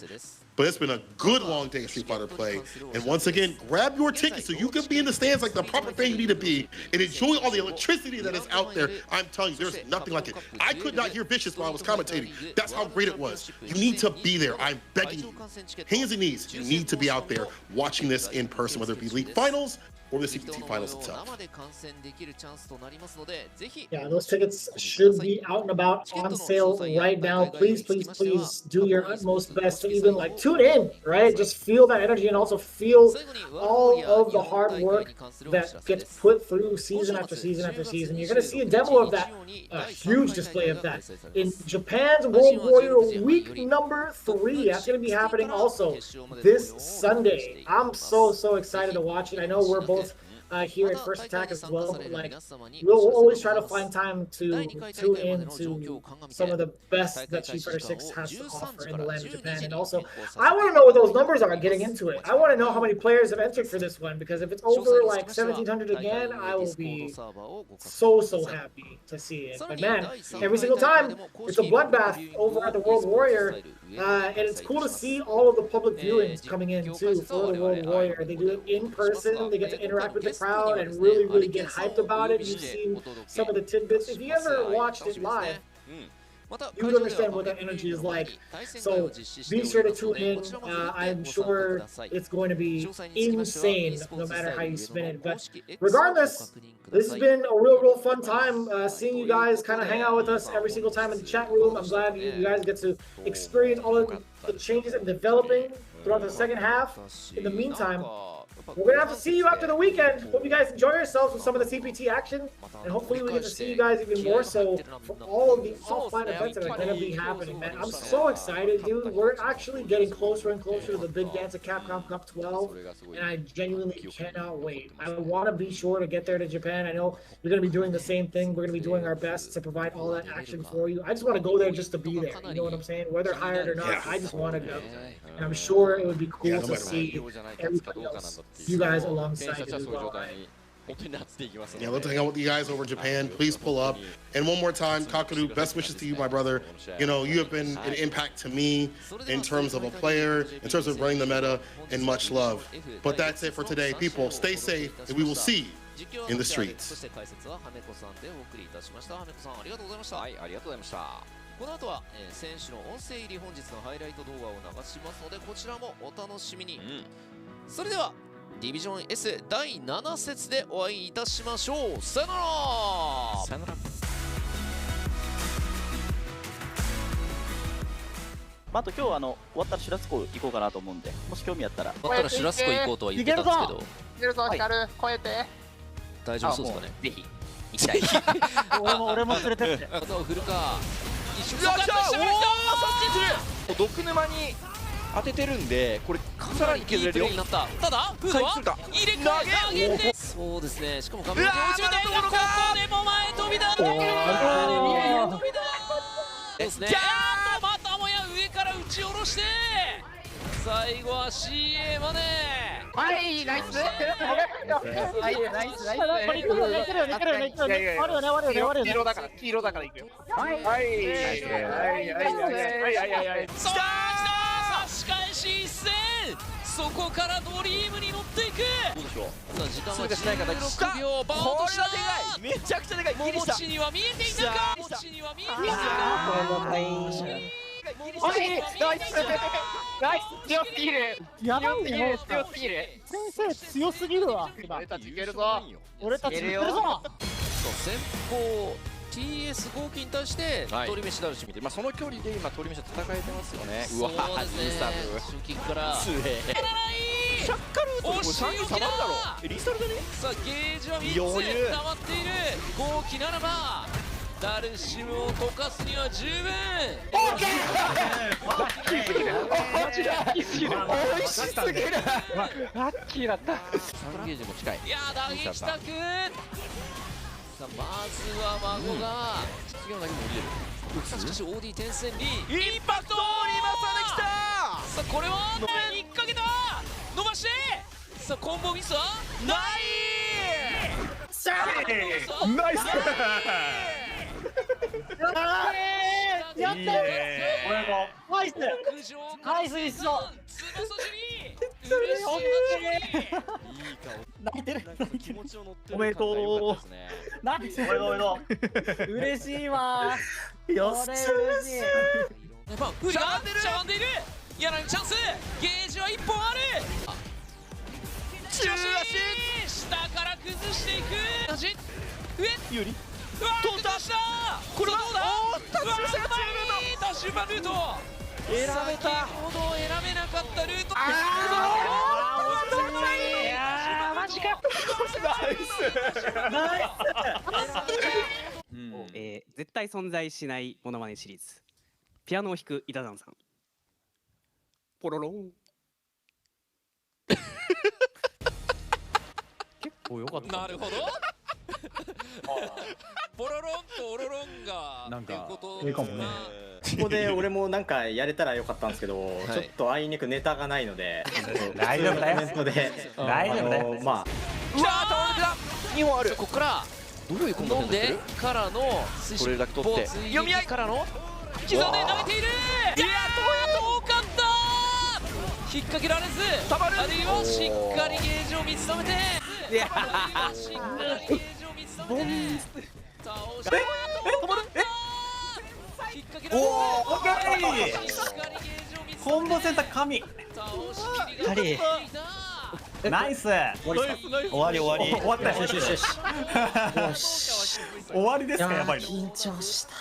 今日は課長戦のために使ったりとかしたい。おお、読み勝ってここはナウマン一瞬。そしてプレッシャーかかる課長戦は投げにくいラッシュも見ているおっとガードになってるかフォローしきったいやどうもフォローしきった課長戦は投げにくいラッシュも見ているナイスナイスナイスナイスナイスナイスナイス畳んだ畳んだ畳んだ締まりは。畳んだ畳んだ畳んだ大剣引っ掛けたさあこれは小内ここで大きく出てきた倒し切りは見えているアキラのキャミ描き切ったお写真本日も戦に40ポイント本日もいくいや40ポイントもたらしたいや